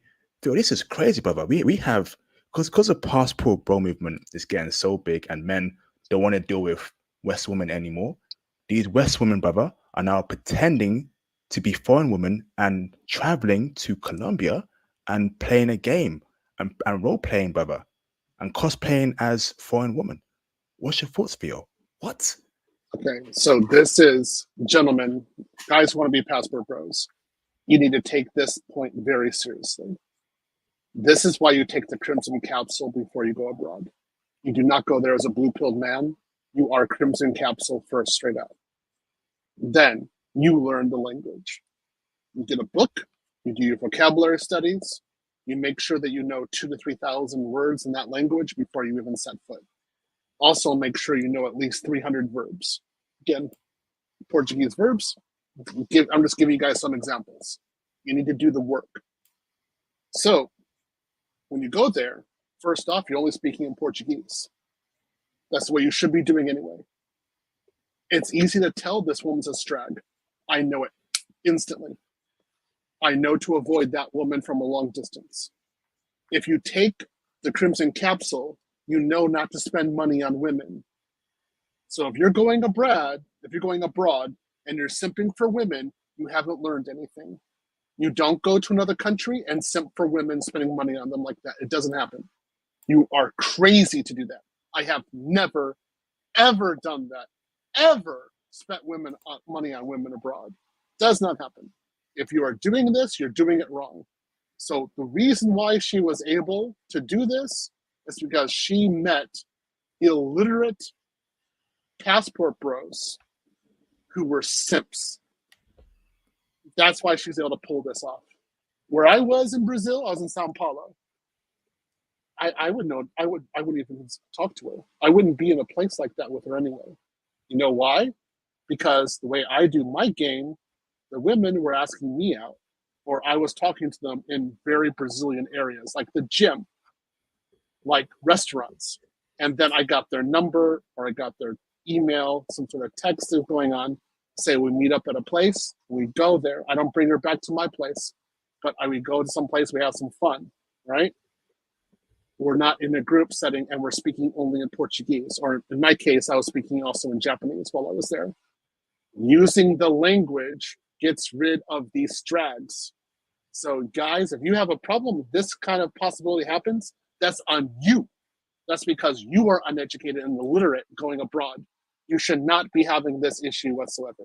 I could tell a woman like this, like 1 kilometer away, avoid. That's straight out. I can look at her straight in the eye. That's a strag right there. You don't even talk to her. You don't recognize that she exists. Okay, guys? Be prepared, especially when you go abroad. Yes, indeed, brother. Because the desperateness of Western women will go into overdrive as this passport bros movement picks up steam. A lot of men of all races are seeing, what's the point of me dating here in the West? I'm accomplished. I'm in IT, and the women here go after the same guys. They've got high body counts. They're entitled. They're rude. They've got a bad attitude, and they're seeing just how easy and fruitful it is abroad. These women are getting left behind because it means that there's less men to trick and simp on them. So they'll do anything to get your resources. And that means putting on a fake accent, and actually buying a ticket to Colombia to masquerade and cosplay as a Afro-Latino Colombian woman. That is a form of mental illness, Theo. This is disgusting, bro. Yeah, it's desperation on their part. This is laughable. And so, but the problem is the reason she's able to do that is because you have passport bros who haven't done the work. You know these types. They're like, what do I have to do to go there?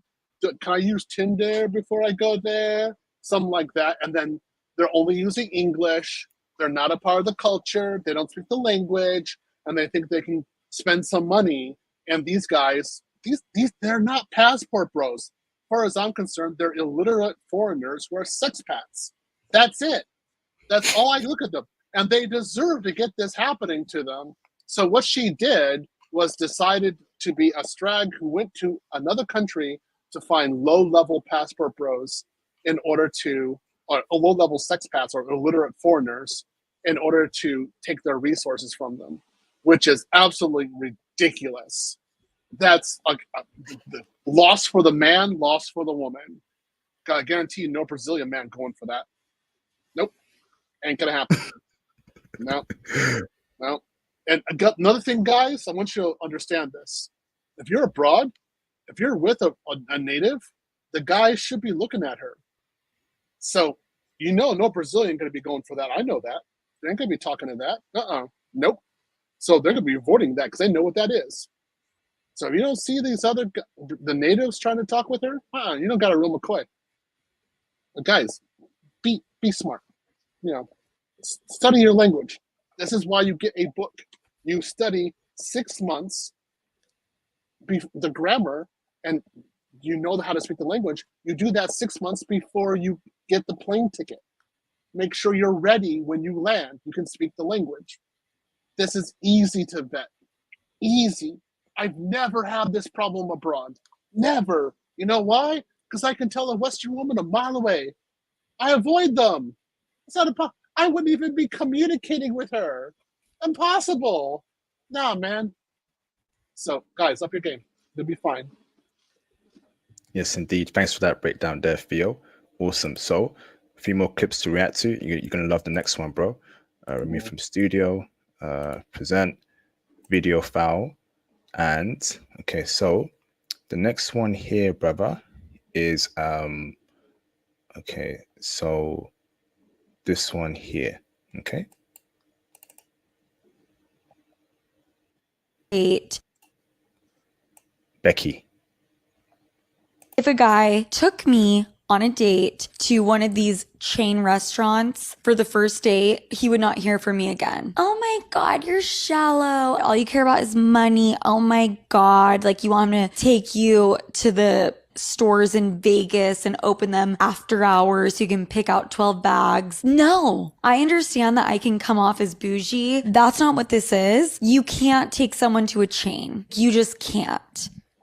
So these modern women in the West are extremely entitled and disrespectful. Not all, but some of them are, okay? And it includes this woman. When I was in Japan earlier this year, and I cold approached a beautiful Japanese woman, and I asked her, can I take you out to coffee in the next 30 minutes? And she was happy. She was gleeful. It was a simple coffee date. I didn't take her to Lobster World or Cheesecake Factory or, Nobu's, whatever crazy restaurants on the first date. It was a simple coffee date. Just having coffee, just taking women to McDonald's or for a pizza date is a problem for these modern Western women. They want Nobu. They want $200 dates on a first date when you're not even wifey, you're my girlfriend. It is low IQ thinking that is beaming from some of these modern women, brother. This is disgusting, bro. What's your thoughts about this, Theo? In all my time in Japan, I never had a $200 date. Incomprehensible. She would have freaked out. Like, how did we get to $200? Impossible. You're entirely correct. Asking, let's go out for a coffee date. It's easy. Like, kohi o nomo ka, kohi o nomo do desho ka. That's how you say it. It's a really easy expression in Japanese. And she go, That's how her answer would be. And you just go and drink, sit there and drink. Of course, you're most likely to pay for her coffee, but it's like 500 yen. Who cares? That's a coin. That's a coin, right? So you just sit there and talk, laugh, have a good time, and then you can go have some sushi afterwards. Of course, sushi is $1 a plate there. All right, and so she'll be more than happy to take you to her favorite sushi place, and you can sit there and talk. Having dates with ramen happen all the time. The girls would be like, "I want to go to this ramen stop. Let's go." And it'd be like it wouldn't even get to $10 per person. It'd be hard to get to that point. And you sit there and talk, and of course you're sweating a lot because the ramen's a little spicy, and you're having a good time talking. It's about the experience. This would get Japanese women would be like, "Oh, I can't believe that she's talking," and then she's talking about buying bags and things. Like, what are you talking about? If you translated this into Japanese, most Japanese women wouldn't be able to comprehend it because it would be like some sort of like science fiction horror movie combo that they don't know how to deal with. Like, how could anyone act that way? Guys, this kind of woman, avoid her. These are desperate women. They don't have options. That's it. They're going to die alone. So leave them to their fate. Avoid them. Use your passport. Date a wonderful woman like a Filipina. Japanese, Korean, Tanzanian, Brazilian, Colombian, maybe Ukrainian. Go someplace else. Absolutely, man. How did it get to this point, Theo? 15 years ago, even 10 years ago, this was unheard of, bro. Coffee dates were normal. Even going to KFC was normal. McDonald's was normal. Now they want the whole world on the first date, bruv. How did it get to this, brother? I just don't know how it's got to this point, bro. This is just absurd. Because they wasted their 20s. They wasted their 20s on the carousel, and now they have very few options. They're trying to lock something down, but the way they're doing it is desperation move. That's straight out. This isn't showing any form of femininity whatsoever. She's not trying to make a relationship. She's not doing an exchange of femininity for masculinity. This is an aggressive desperation move by a Western woman who has very few options, who feels entitled to the world. This ends one way, unless she changes. This ends with her being 85 years old on a deathbed by herself, and nobody cares. Damn. Hey, Theo's cooking tonight, bruv. Hey, thanks for that breakdown, Theo. This is how that ends, with nobody even caring. That's it. And she's talking about what she used to be, how she used to be beautiful, how men used to do this and that. And she's looking out the window and seeing kids playing and being with family units that she never experienced. These are decisions by Western women. So they have to live with their decisions. That's fine. I don't even care. I have no mercy for them. Damn. Thanks for that breakdown there, Theo. All right, so next few clips before we open up the phone lines. Remove. You're going to like this one, Theo. Remove from studio. Okay. Video file. And okay, so here's one here, bro. We got 2 or 3 more. So next one here, brother, is it this one here? I think it's this one. And Keisha again? Yeah. Let's go. It's cool for you to want a woman that's submissive and softer. What's the other word you use? Docile. That's cool. But don't villainize me because I'm not the woman you want. Yeah. Because I'm not villainizing you because you're not the man that I want. You're not the type of the man that I would want to lead me. Don't villainize me for not being the type of woman that don't want to follow you. Trip. I'm not going to disagree. I would actually double down and say that's the problem at large.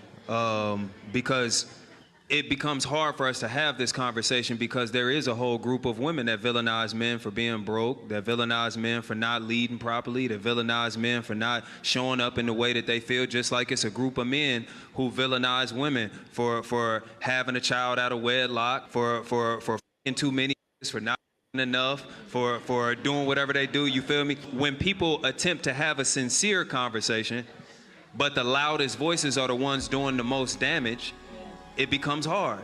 And frankly, that is how this goes. Okay, let's play that one more time, bro. Mm-hmm. It's cool for you to want a woman that's submissive and softer. What's the other word you use? Docile. That's cool. But don't villainize me because I'm not the woman you want. Yeah. Because I'm not villainizing you because you're not the man that I want. You're not the type of the man that I would want to lead me. Don't villainize me for not being the type of woman that don't want to follow you. Trip. I'm not going to disagree. I would actually double down and say that's the problem at large. Because it becomes hard for us to have this conversation because there is a whole group of women that villainize men for being broke, that villainize men for not leading properly, that villainize men for not showing up in the way that they feel, just like it's a group of men who villainize women for having a child out of wedlock, for f***ing too many, for not enough, for doing whatever they do, you feel me? When people attempt to have a sincere conversation, but the loudest voices are the ones doing the most damage, it becomes hard. And frankly, that is how this goes. Theo, what's your thoughts on that particular clip, bro? Break it down for us. I'm 50 years old. I have never known a time in which ABW were not villainizing me. Straight out. My entire life. And if you know my background, I'm like, how the heck can you be villainizing me? But they have.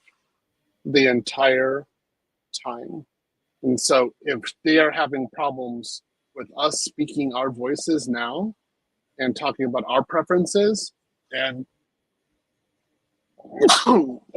talking about how we don't approve of what they're doing in their behavior and that we have options, so be it.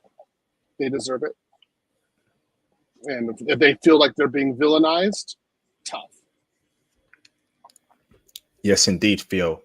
I think, men have been villainized for decades now. We've seen it on the Oprah Winfrey TV show. We've seen it on, talk shows that have all-women panels. Men this, men are trash, men this, men don't do that, etc., etc. So when now men, start fighting back and be like, hey, what's up here? Y'all ain't perfect either. Y'all got high body counts. Y'all sleep around. Y'all have kids out of wedlock. Y'all do this. Y'all do that. Now it's a problem. It sounds like women want to have no responsibility for their actions. They want to complain about what men do, but y'all can't complain. We can't complain about what they do that is clearly wrong. Okay. Yep. And that's a problem here in the West. There's no accountability for Western women in the West. Ain't that right, Theo? No, there's no accountability at all. And they want to keep this perfect image so that we can't say what's actually happening. It has to be some sort of, who hurt you?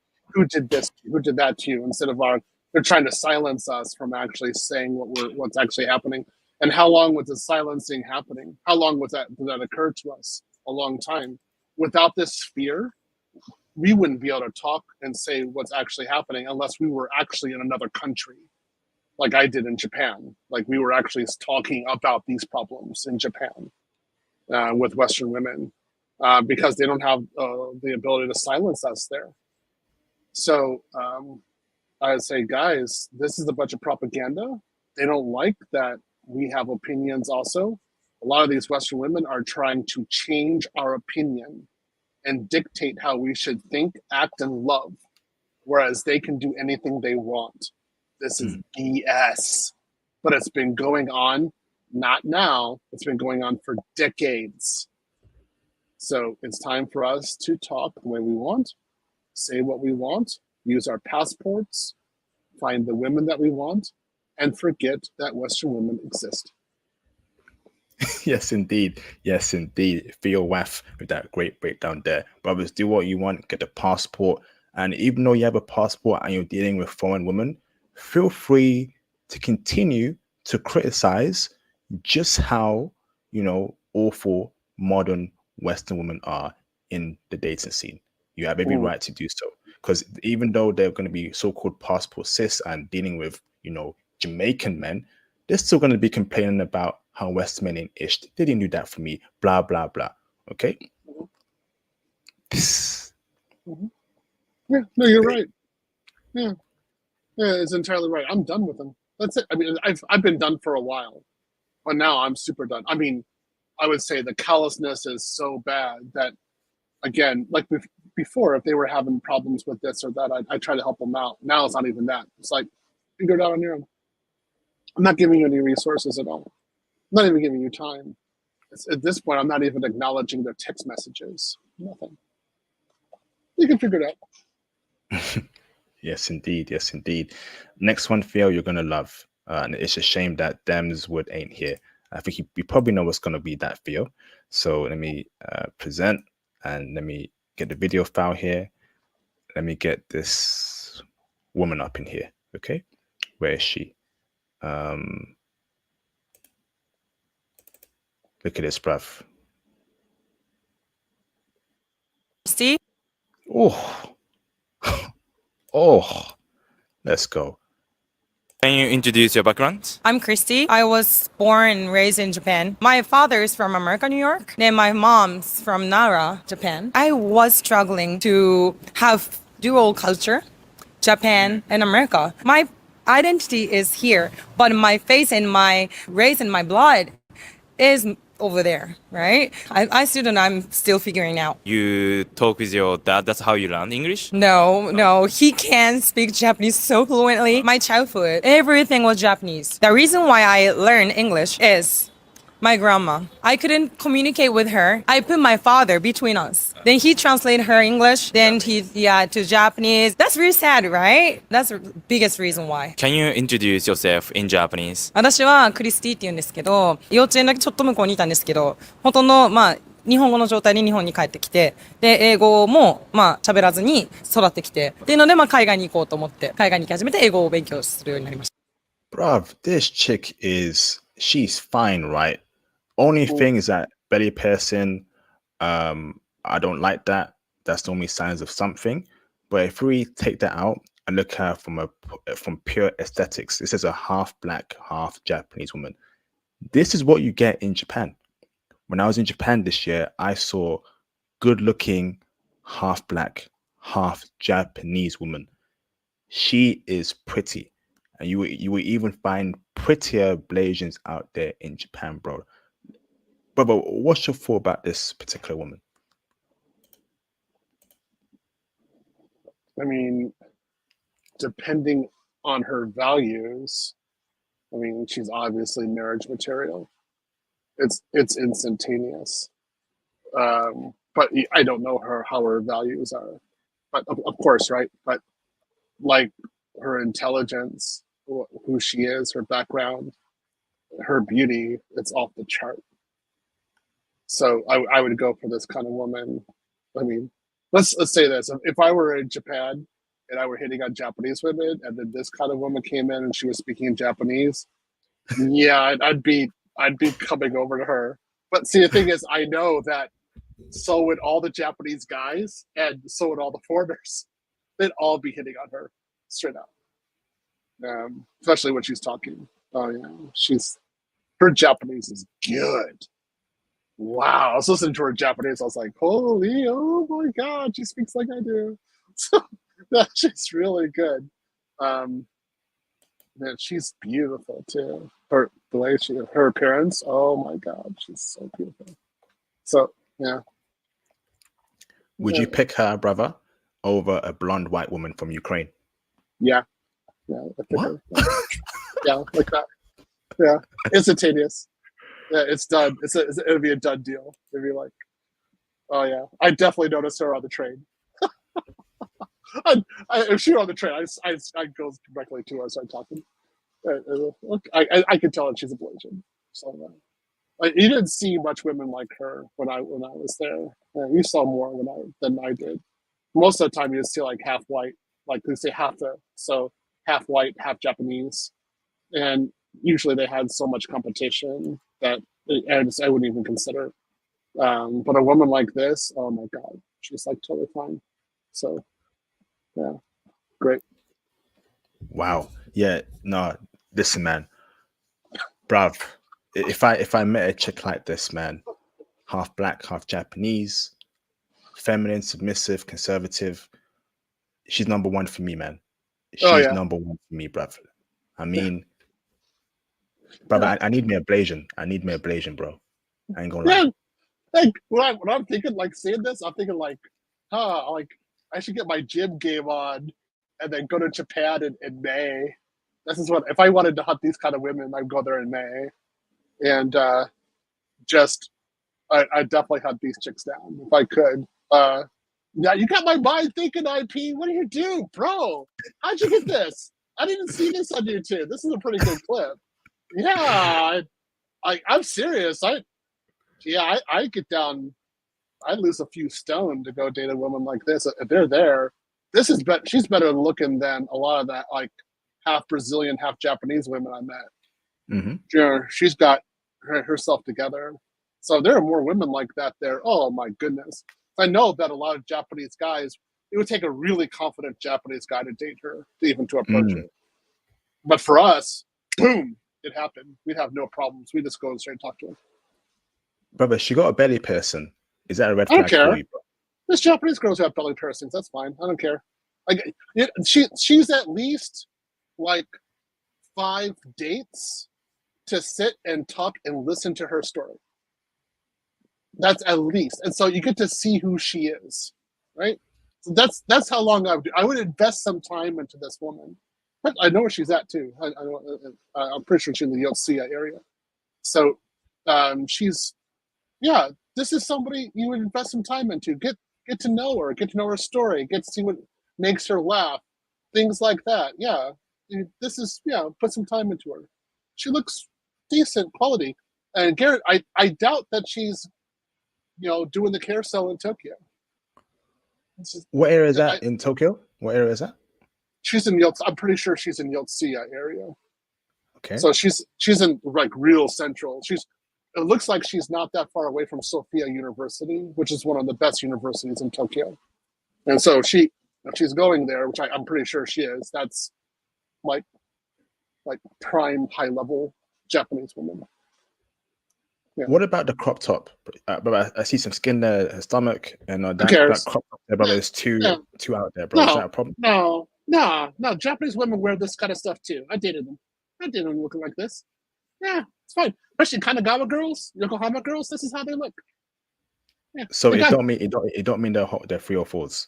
No, it's just hot. That's all. That's really hot. That's why she's wearing that. It's actually hot there. So she's trying to be comfortable. That's all. That's fine. She's maybe 21, 22 years old, I would assume. If she's in Sofia, then she's in the university. That makes sense. That's about what she's like. Yeah. Yeah. If you can get these kind of women and go out and date them, these are the kind of women you definitely want to date because they're going to be high quality. If you can get a woman like this who's Brazilian, I rarely met one. I didn't meet a half Brazilian, half Japanese who looked like this, but I met very attractive ones, of course, in Sao Paulo and in Tokyo. But if you can get one like this, it's down. I think the only negative for me is that she's got New York culture. It's obvious she's got New York inside of her, which I don't necessarily like New York culture. So if I can get like more of a Midwest culture, that's like Black culture, and then like say Tennessee, Kentucky, something like that, Texas. And then have like Japanese in there. Oh yeah, I'd be in heaven with that. Yeah, I agree, bro. Idaho, Montana.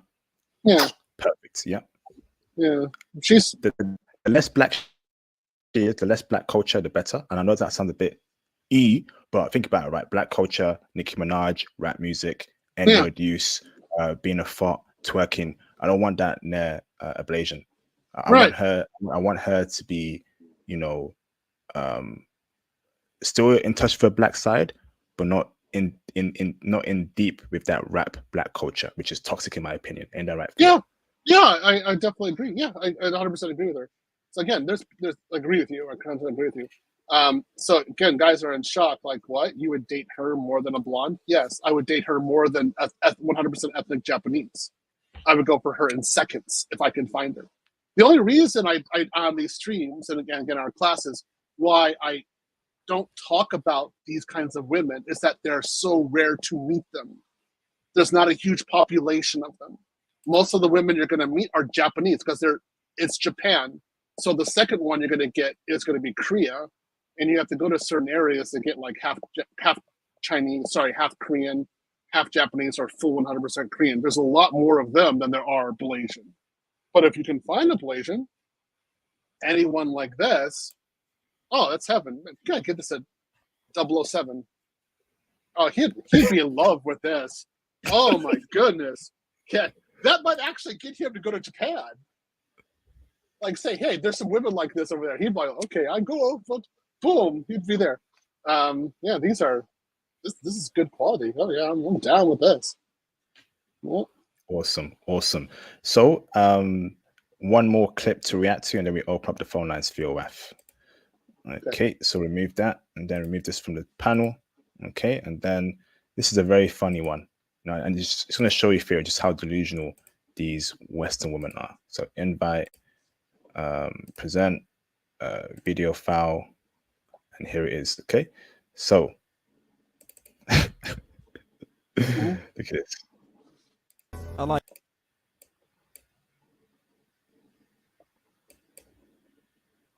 It's like your type. I like low key. I like introverted. I like feminine. I don't like girls who party or club or anything like that. I like girls who have some substance, some depth. They like to do things like we can kick it in the crib all day. Would you fuck her? Would I fuck her? Mm-hmm. No. Because I did. Because you did. And Even if it was like with a condom. no. Really? Dude, have you seen my vagina? You No. haven't, but like it's Google, but like it's nice. I don't dispute that, but I wouldn't fuck you. Why? I just can't. It's just a turn off for me. Wow, Theo, you go first, Theo. This is insane, bro. That's, you know why? It's because she's I watched another clip of this. It's because she's a porn star. I believe she stopped, but she did content. So not only was she rejected by him, she was also rejected by the other guy. And they were like, I can't believe, like she sat there and was totally surprised because both men would not do her. And that's entirely correct. I do not want to do a woman who's done adult videos. Ain't gonna happen. I dated one. I didn't do her either. No, ain't gonna happen. Yes, indeed, bro. And maybe that's one side, bro. It's the fact that she said that she has a good box. And this is a problem with modern Western women. All their thinking revolves around their box and sex every single time. It's like they have somehow combined feminism and sex into one thing and be like, okay, her value is sex, blah, blah, blah. What about what's in your mind?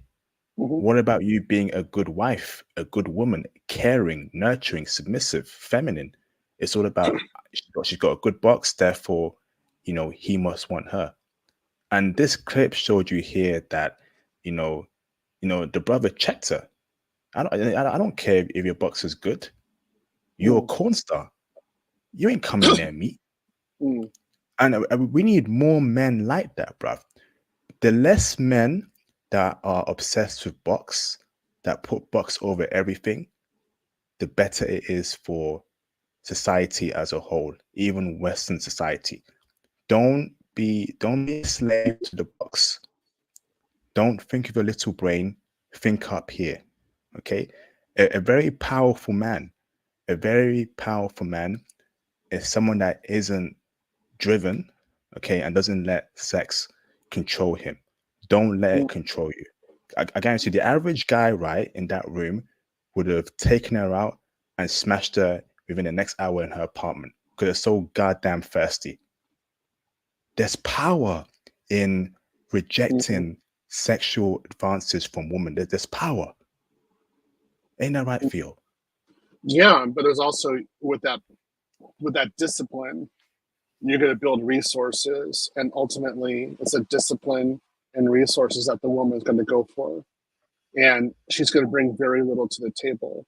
So, like this woman, she probably thinks that men only want box, and it's because it's all that she has to offer is box. So therefore, if you're in front of her, it seems to her that all you want is box from her. It's because that's all she has to offer. And so these men like myself would say, no, we don't want that. We want more. And reality is that a lot of these women don't qualify for good Western men. And they're frustrated, particularly as passport bros, because a lot of us are looking for traditional values. And one of them is having a great personality and being able to talk and having a low end count and having real respect for yourself. And, the Western woman doesn't have that. So she can't compete. The only thing she can do is try to shame or try to change the man's opinion, and that's not going to happen. So good luck, ladies. Yes, indeed. Once again, brothers, there's power in rejecting when women throw the box at you. Okay? Don't let sex control you. Don't let it be the cornerstone of your life. Build yourself up.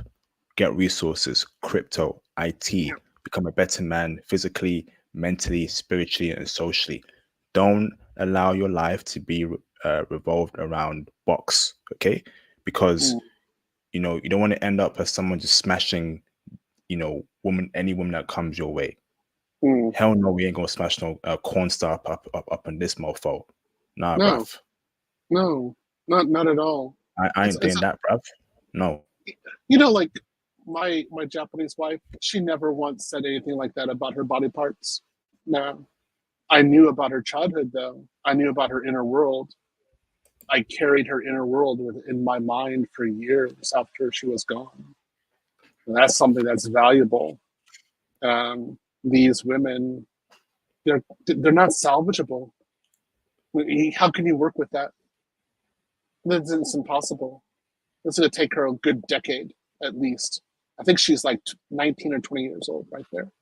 Wow. It's unfortunate. Yeah. A 19 or a 20-year-old thinking that way and actually talking that way, the West is gone, guys. It's over. Yeah. I was going to say, you will never find a Japanese woman or Brazilian or Colombian, Korean, Ukrainian. They will never talk that way to you. Impossible. No. They may have a high body count, but they'll never be that outlandish and brash in speaking about their body parts like that in public. I agree with that, Theo. Awesome. All right. So that ends the react segment. Let's get some callers in. And before I do so, we've got a couple of super chats. Okay. Shout out to Mr. Mr. Duck Dissidents. Appreciate you, bro. $45 super chat. We have to have an a la carte approach when choosing a place to stay, lay our hats. Politics, law, economics, and culture. Then the woman make it make sense. That's a good point there, brother. Politics. Who runs a country? Is that person hateful towards brothers, our skin color? Law. Okay, we mentioned that. Do the law favor men? Economics. Okay, how's the economy there? Even though the economy is doing pretty badly, can we still thrive there as brothers? And culture. Okay, conservative culture. But more in terms of politics, brother. What's your thoughts about politics, bro? Yeah, I mean, yeah, we have this. He's entirely correct. As one of our students. So yeah, he's right. We have to think about the politics, economics, law, taxation, all of that stuff, right to ownership, the court system, corruption. We think about that first, and then we think about the ladies afterwards. Yes, unless she's a blazing like that, then maybe we'll have some confusion.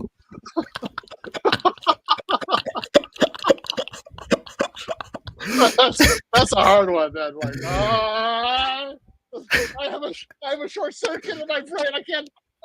That's not working anymore. It doesn't compute.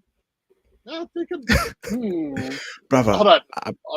IP, you got to put that link, that short. You got to put it into your Facebook group, okay? So I can put it into my Facebook group, where we can talk about it, okay? So yeah, that's gonna be in class tomorrow. Like, yeah, this is why you guys are studying, okay? See a woman like this, you can get her. All right, brother. Right. I met a Blasian in Japan. The only reason why I didn't follow up is because I was leaving and I didn't see her face. She was wearing a mask, or she might have been ugly, but she was behaving like a Japanese woman, brother. Femininity, her approach. I'm like, a black woman behaving like a Japanese chick. Sign me up. Sign me up. Yes. You like Brazil. You like Sao Paulo. You got a lot of them. Yeah, they got the inner beauty, but she had. I think that woman had like a perfect mixture of the two. It was just amazing. Like prime. Like she didn't look She didn't look too black and she didn't look too Japanese. It was a perfect Yeah. mix, bro. It was That a was perfect mix. And then the overwhelming Japanese language skills, like unbelievable. Yeah, she's. Yeah, that's something you bring home. Like, hey, mom, your grandchildren are coming from this unit right here. Okay, I did it right. Okay, mom. Thank you, mom and dad. Thank you for raising me. This is your reward. You get grandchildren with this woman. Okay, there you go. Like, oh yeah, good. And we have beautiful grandchildren. All right, yeah. This is how this works. Yeah, you're not bringing home Keisha. Nope, In fact, nope. you're not even telling Keisha where your home is.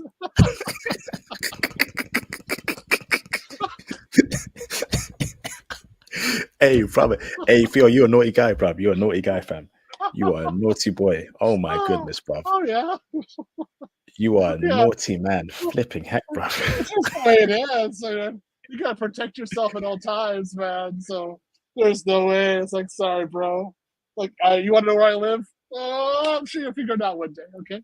So Shout out to Mr. for the $499 super chat. Appreciate you, bro. Eventually, Passport Sis will go to Japan and try and hug a Japanese man, and he's gonna hit her with a uchi mata. Thank you, bro, for the support. Appreciate you, bro. Shout out to Mr. TB Adventures for the $10 super chat. Appreciate you, bro. I've been dating a woman from Japan for 8 months, and it's been the best relationship of my life. She's either madly in love with me and cares about me, or she's the best actress on the planet. Amazing, brother. Brother, where's she from? What city in Japan? Give us some more details in the live stream chat if you're still there. TB Adventures. Appreciate you. yeah, I would like you to also do an interview with IP if you can, because we got to ask you some questions about that. We need to give you some advice, because if she's been with you 8 months, I doubt that as an actress. Japanese women usually know what's going on. You're a foreigner, so they understand what's going. She's not going to be playing around with you. So we need to talk with you to, give you some advice. We want to hear what's going on. Reach out to me on IG, TB Adventures. That'd be greatly appreciated. Awesome. Sophia, should we go on for another 15 minutes, brother? Is that okay? You're really doing the Japanese propaganda today, aren't you? You're really being the advocate. I can't believe you. I just thinking about Japan again. I can't believe it. It came up in my feed. I just saw it, but I was like, it might be interesting to react to. Yeah, something's coming up, that's for sure. It hasn't been a while. I'm looking at my Japanese books right now. I'm like, oh, maybe I should study this again in Japanese. I mean, I don't do it all 100%. I usually do it in English and then some Japanese. We're like, okay, I can just do the brain upgrade, just make sure to get my Japanese upgrade and go for it. Wow, man, you're really advocating. I can do it. Remember Tony keeps on telling me, go back. I could date 25-year-olds still. I'm like, yeah, I know. I should. Shout out to Mr. Donovan Morrison for the $5 super chat. The country that is right for one brother is different than another brother. The world is our oyster. The sky is the limit. Yes, indeed. Wait, what's about that? I would say, bro, there's usually what he's saying is that there's no way to track a medium or have a standard distribution. It's like all random points, and that's gynocentric, bro. That's not the way it is. If you are frequently in our groups, you will notice that Black men like darker women. It's an overwhelming preference. So in that case, you're going to have different women who come from those countries who are going to be preferred over others. And, that's why we're talking about certain countries. We're not really talking about Sweden, because there aren't that many dark Swedish women. They used to be rather pale. They can get a sunburn at midnight. Okay? That's how pale they are. Right? So Black men usually don't like that. That's why we like a certain type, and we have to respect it. Okay? So it's not that way, but the world is our oyster. I'll say that. Yes, indeed. Sophia, how long can you go on for, Theo? So I can go on. Barry just says I need to get to the gym, get the body right, which is correct. Now after that video, I'm like, yeah, I'm actually will go back to the gym. I had a session today. I mean, I'll do another session. I'll go downstairs and do another session. Shoot, I might get a, you know, I would get a little screenshot of that and put it on my phone just as inspiration to go back to gym. Yeah. Anyway. How long can you go on for, Theo? So I'm on your time. We can go. Keep okay. going. Yeah. Okay. Awesome. All right, let's go on for another 15 to maybe 20 minutes. Maybe push it to half an hour. I'll see. But let's go on for minimum 15, 20 minutes. Shout out to you, Girl Master, for the $5 super chat. Appreciate you, bro. Hey, IP, legendary live stream. Thank you, brother. I'm focused on these Asian women. Gonna get on my grind full time after college. Wish me luck. Awesome, bro. Salute to you, Yu-Gi-Oh Master. And you know, you saw how Yugi and Seto Kaiba were very dedicated in their path in the anime series Yu-Gi-Oh. Follow their path, brother. Okay. I used to bang out Yu-Gi-Oh back in the day, and it's a classic for me. Appreciate you, bro. Filipino thoughts. Feel free to call in as well. Give us a brief intro about where you are in the Philippines, Filipino thoughts, and obviously share your experience with us, Filipino thoughts. It'll be great to hear from you. Fantastic. Mr. Fives, you confirmed. Turn the camera off, please. That'd be greatly appreciated. I guess we'll Fives. I like fives. I got 5 on it. Let's go, bro. Let's go. I always think about Fives from the Clone Wars. He's one of my favorite clones. A great character. The what wars? Yeah, there's a clone named Fives, and he's the one who discovered Order 66. Oh, the Star Wars stuff. Okay. Yeah. Hey, Fives, what's up? I'm doing all right. I didn't know I had my own theme song, but we'll roll with it. Hey, it's a well-known song. No, I mean, I know that, but like the reason I have my name is because I made my username when I was a child, and my name's actually from the show Regular Show. Now I'm an adult. I'm gonna be honest, I'm too lazy to get rid of it, so I just stick with it. How y'all doing? Doing good. Amazing. I mean, we're in good, lively spirit. Like, IP just got back from Korea. I'm still drugged from having my ulcer, and we're here having a jolly old time. So it's kind of surprising. Yeah. How was I know this topic's a little bit skewed, but how was South Korea for you? Oh, wait till live stream, bro. Wait, there's still more Korean content coming out. I'm still doing some editing, so wait for that, bro. Don't want to give it away too soon. Fair enough. On topic, so the Mecca for us, what country is the promised land for passport bros? I guess my 2 cents isn't necessarily picking a country because it really depends on who you are. I think I heard you say that a little bit ago, Theo, and what you want out of a country. I will definitely say that I feel like the landscape for Blue Book Gentlemen is changing, mainly just because I've seen the clips that y'all reacted to of Japanese women responding to what it would be like if their man cheated, right? And I've also seen recent, very heartbreaking news out of my old study abroad stomping grounds, Panama. I'm not going to say what happened. Y'all can Google it if y'all are that curious, but it feels like the landscape is changing to more so going to countries that we didn't necessarily think of, or we had as a backup plan. Like, for example, the Philippines and Brazil are, excuse me, not the Philippines and Brazil, the Philippines and Colombia are looking more appetizing to us as far as like moving there and, you know, setting up a life and building a family versus Japan and Brazil and Panama and all these other places. Again, I just feel like my list keeps constantly changing because we keep on getting these news, and it would be one thing if it was just one-off things, but it feels like this is a constant thing. This is the bad thing about a 24/7 news cycle. But I guess if I had to pick one, I'd still probably go with the Philippines. It used to be Japan, but again, I'm just not too fond of what's happening out there. I mean, they let the baby in, dude. Like, if they're letting the baby in, the rapper, then you know where this is going to go from there. It's becoming more and more westernized, and I see it. You're talking the Philippines? No. I'm talking about Japan. Does he have a felony? No, he doesn't. Well, they can allow a rap. They allow people, and doesn't mean they're staying. They'll get kicked out. So Well, you go there, do your rap thing, and then you leave.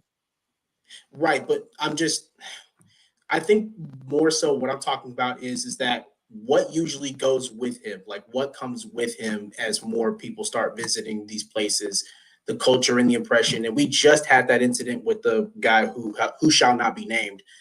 But I am concerned more with that we're getting a turnover event and that we have to keep adjusting our places because now it's known.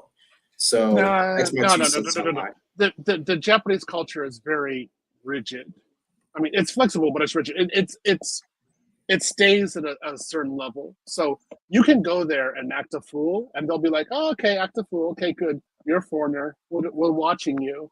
We're not going to do like you. We'll laugh, but we're going to look at this." They're not going to change their culture, and so they'll talk about it for a while. They'll talk about how it's okashi or something like that, and then you leave, and then that's it. That's done. And they keep on going being Japanese. So they can bring some things in there. It's not going to do any influence. I would say that the only thing that's really a big influence would be like the Korean novellas. That's something. But outside of that, nah. Let us say, okay, Korean. it's fun. Yeah. That Korean thing's poisonous, man. It's toxic spreading. Even in Japan, that Korean K-pop, K-dramas, it's got a lot of Japanese chicks hooked. Yeah, they're hooked.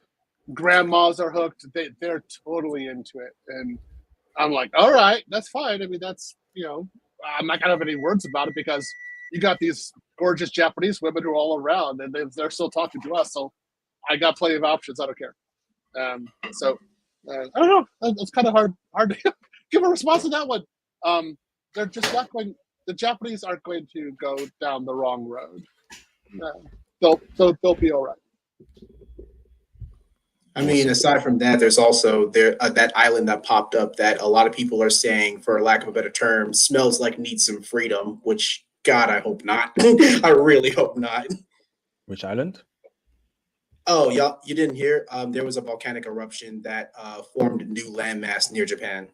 Oh, they got that kind of stuff going on for a long time. The earthquakes.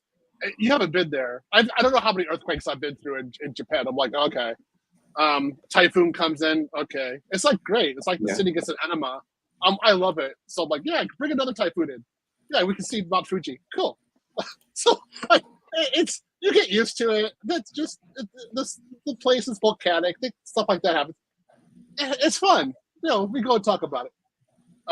Yeah, it's good. Yeah, but that's my 2 cents for so far. Okay, awesome, bro. Thanks very much, brother. Filipino thoughts. So the link is over here in the live stream chat now. So if you call in, that'd be great.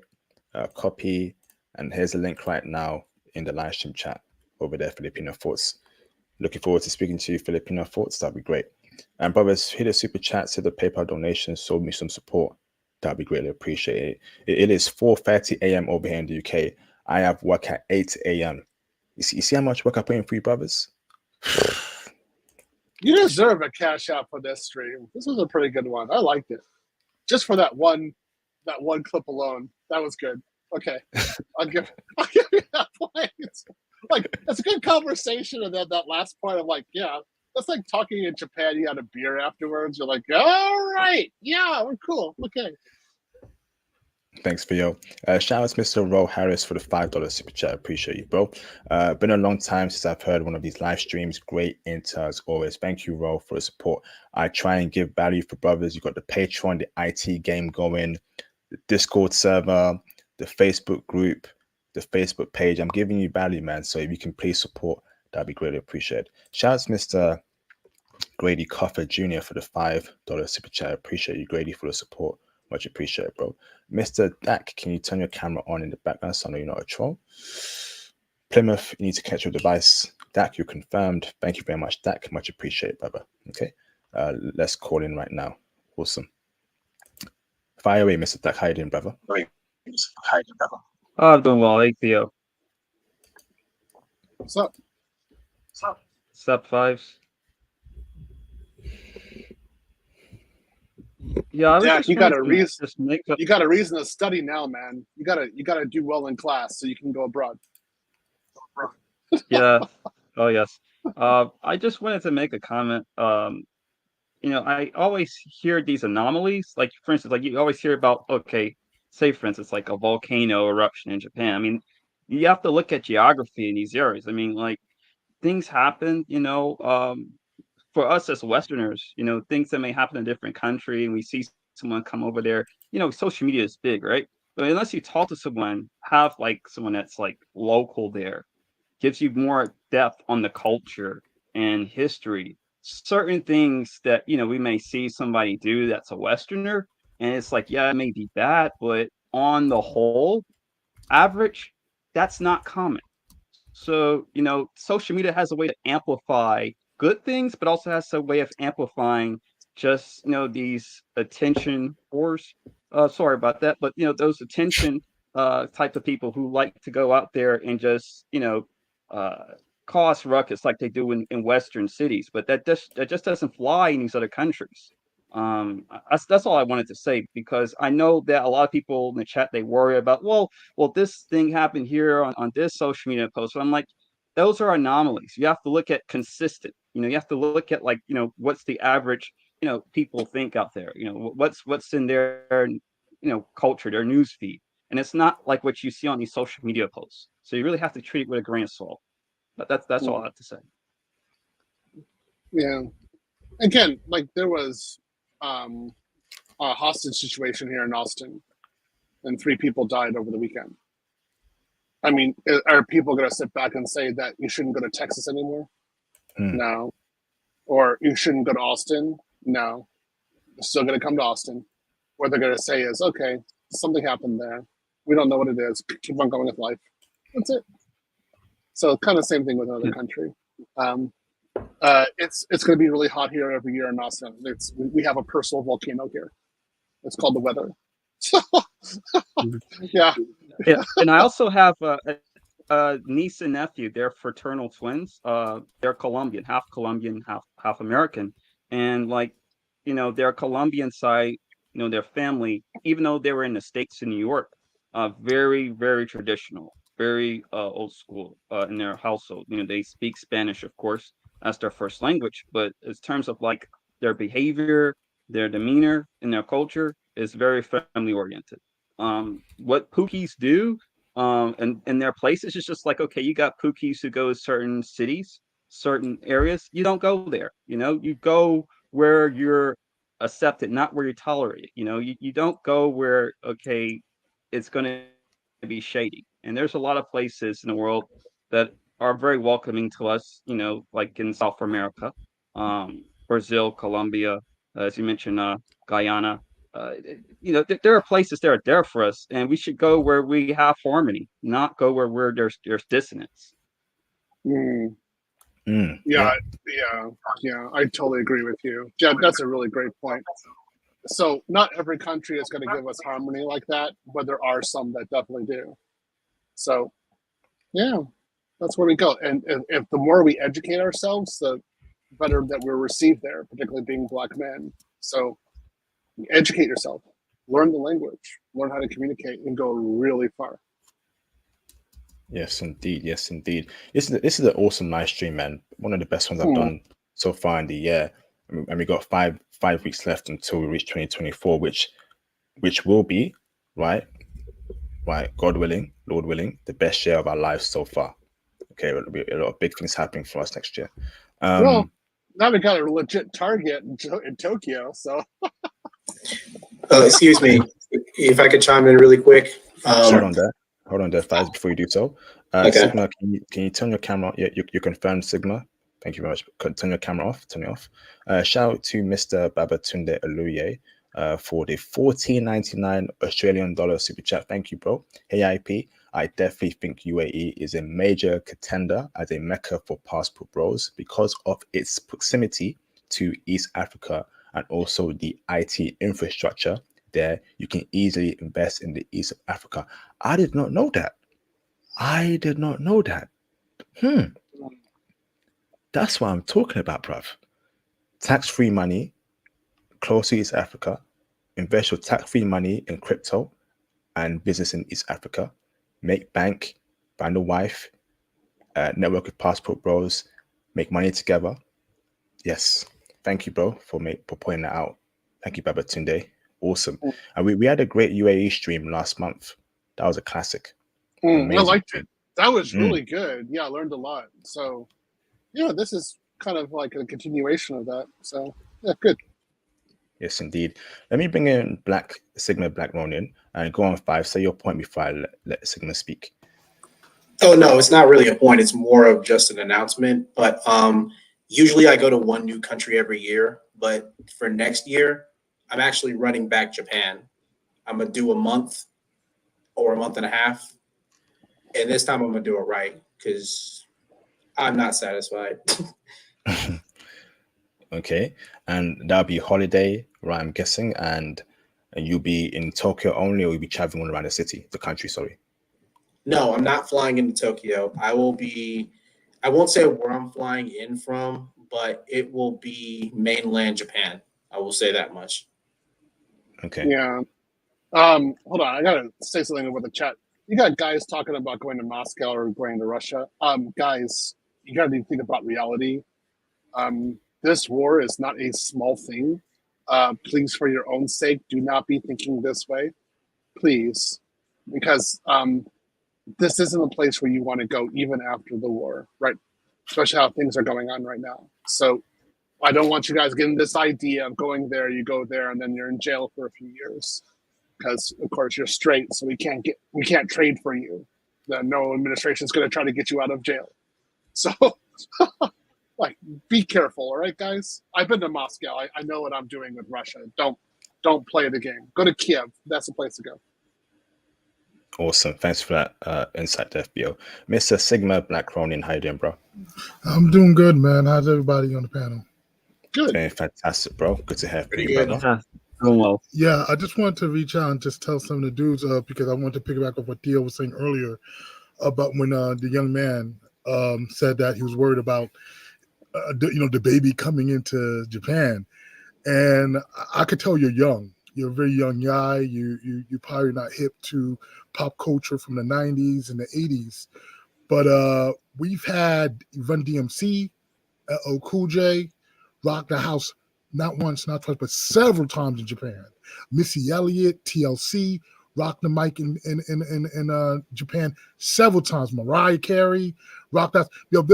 Literally Mariah Carey spawned in the late 90s Japanese copycats in J-pop. You know what I mean? Like a lot of people don't talk about J-pop. I know J-pop. I know Rain. I know about all these guys from the late 90s, early 2K.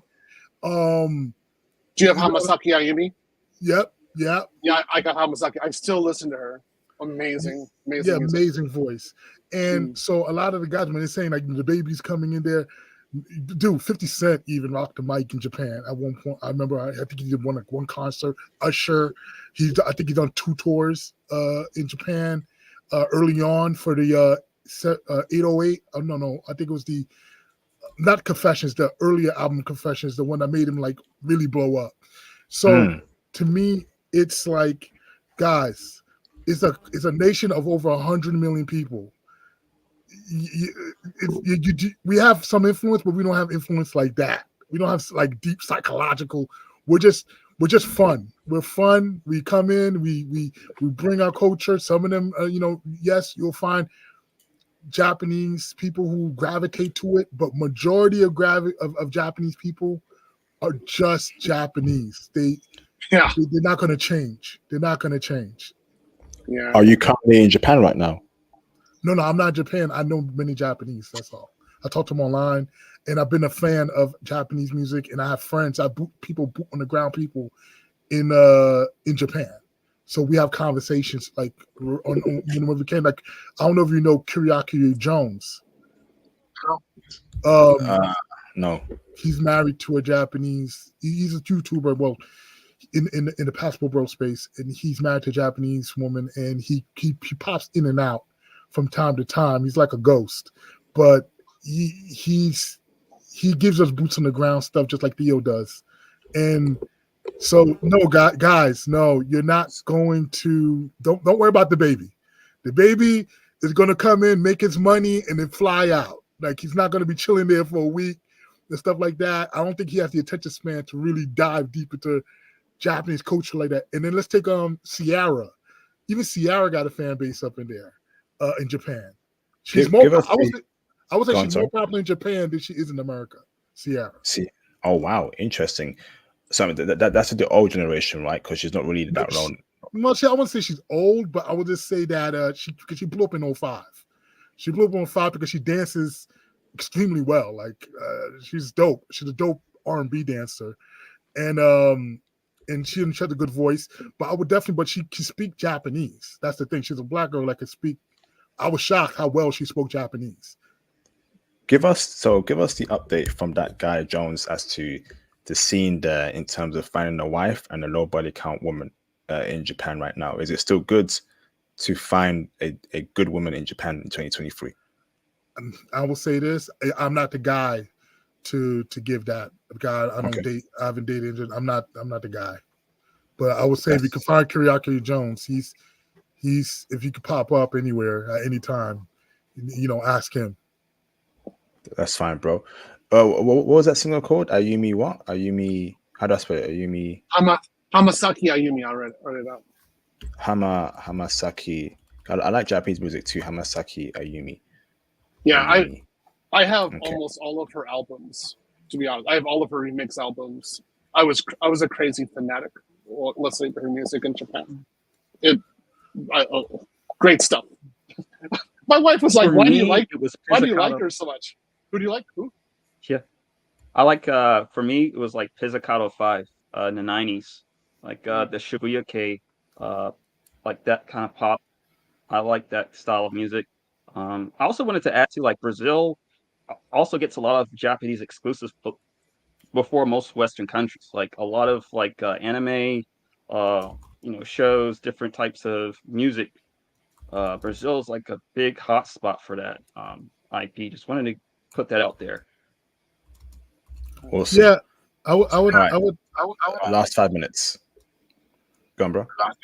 No, I was gonna say that I live in New York City, and so it's an international city. So we have little festivals here and there. We get people coming in from. I would say we have like at least 100 different types of ethnic groups living in New York City. So I have friends that I had friends in my youth that were Colombian, and they're the ones who put me onto Saint Sia, the anime Saint Sia. And they were getting like episodes from Saint Sia that we were getting like a few years later. You know what I mean? They were already hip to Saint Sia and everything. Yeah. Oh yeah, Dragon Ball Z. Yeah. Manga. Okay. Yeah, Brazil has like a huge, like even video games too. Like Sega, the company Sega was still making games for their old system that was still popular in Brazil called the Tectoy, way while they were still making PlayStation and Nintendo 64. Like Brazil has a huge like connection, huge ties with Japan. Yeah. Awesome. You want to say something, Theo? No, I mean correct. They have the largest Japanese population outside of Japan. Yes, indeed. All right, let's wrap it up. It's almost 5 a.m. over in the UK. I'm going to get 3 hours sleep. All right, so Mr. Sigma Black, any closing statements? No, I just want to back up Theo and just say, don't worry, man. Like, listen, I saw 21 Savage go to Korea and do something out there. We've black men have always been international. We've always been the flavor of the month, or maybe it's flavor of the year. It's okay. It's all right. Let those guys make money. They're not going to change the culture. Okay, like hell, Bobby Brown in '89 toured Japan. Okay, so and he's number one Pookie, like. Yeah. So I'm just saying, man. Like Mike Tyson fought out there. You're gonna be okay, man. Like he lost to Buster Douglas in Japan, so. Yeah. Awesome. So, yeah. All right, thank you, bro. Yeah. Even. All right, so yeah. Mr. Dak, last statements, brother. Yeah, this was a really, really great stream. I think it was needed because it's more balanced, in terms of going more in depth into like more substance instead of just focusing on the women, and to give an understanding of like how you determine Hello. I can hear him.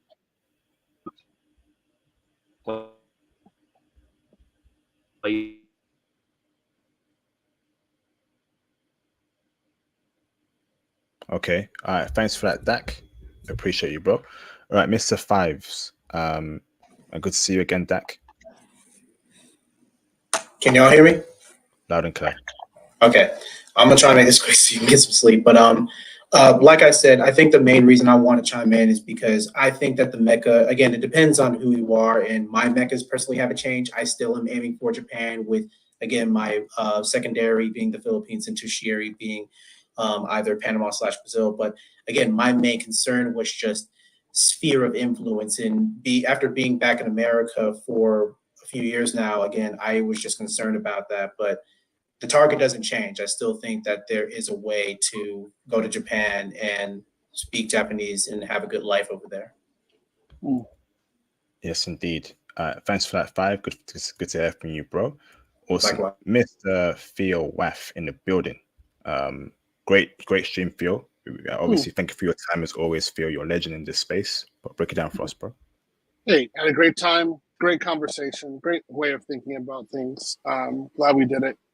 And hey, guys, keep on listening to us. We're going to give you a lot of great intel. We're going to give you a lot of great advice about how to become a passport bro, how to live your life, how to go abroad, how to get it done. And I'm going to go downstairs to the Versa climber. So I'm going to go put 15 minutes and get that heartbeat up. Thank you for talking. You go to sleep, all right? Oh, yeah, see me next night. I got to get back. Thank you. Hey, take it easy, Done, Theo. mate. Thank you, brother. Peace. Awesome. All right, brothers. Great live stream. Over 100 people on average today. Once again, brothers, if you can support the channel, that'd be greatly appreciated. Super chats, PayPal donations. As you know, it ain't easy doing this, man. Work at the same time as well. I don't earn much, but every little I earn goes back into the channel. Okay, so please support. That'd be greatly appreciated. And of course, brothers, you want to get into IT, book your IT consultations with me, and the kindly link in the description box below. And of course, you can join the Patreon for different tiers that are suitable for you to help you become a passport bro and give you more insight into foreign women. I dropped Belize and Costa Rica, explicit, X-rated, and unfiltered last week. Okay, so go and check that out. Costa Rican women are freaks. Okay, so great live stream. Appreciate all you brothers. Look out for more content on Korea. I would say if you want to subscribe to my other channel, International Passport Clips, I'm also going to be posting a lot of Korean content on there. So international, let me post in the live stream chat here, International Passport Clips. Okay, so go and subscribe to this channel as well. This will be more raw travel intel and content, International Passport Clips. Here it is in the live stream chat here. Okay, so right here, travel content, subscribe here. Okay, subscribe here. All right, so great live stream. If you want to come on the channel for an interview, okay, please send me a DM on IG, whatever country you want to speak on. If you have intel on real estate, crypto, we're happy to have you as a guest on the channel. That'd be greatly appreciated. So send me a DM on IG and I'll get to you as soon as possible to plan that. Yes, great live stream. Thank you to all those that hit the super chats tonight. Much appreciated. Thank you to all those that called in and chimed in on this discussion. Much appreciated. Thank you to Theo Waff for his insight here. Much appreciated, brothers, bro. Theo, the great brother. And of course, much appreciated to all the brothers that liked the video, all the brothers that supported the channel so far. That's greatly appreciated. So I'm going to see you, brothers, on the next video. Peace out. Thank you very much. Filipina thoughts, all good. Just send me a DM on IG and then we'll set you up for an interview in the future. Okay, and good to meet you, Filipina thoughts. Go and subscribe to International Passport Clips, and I'll see you brothers very soon. Peace out.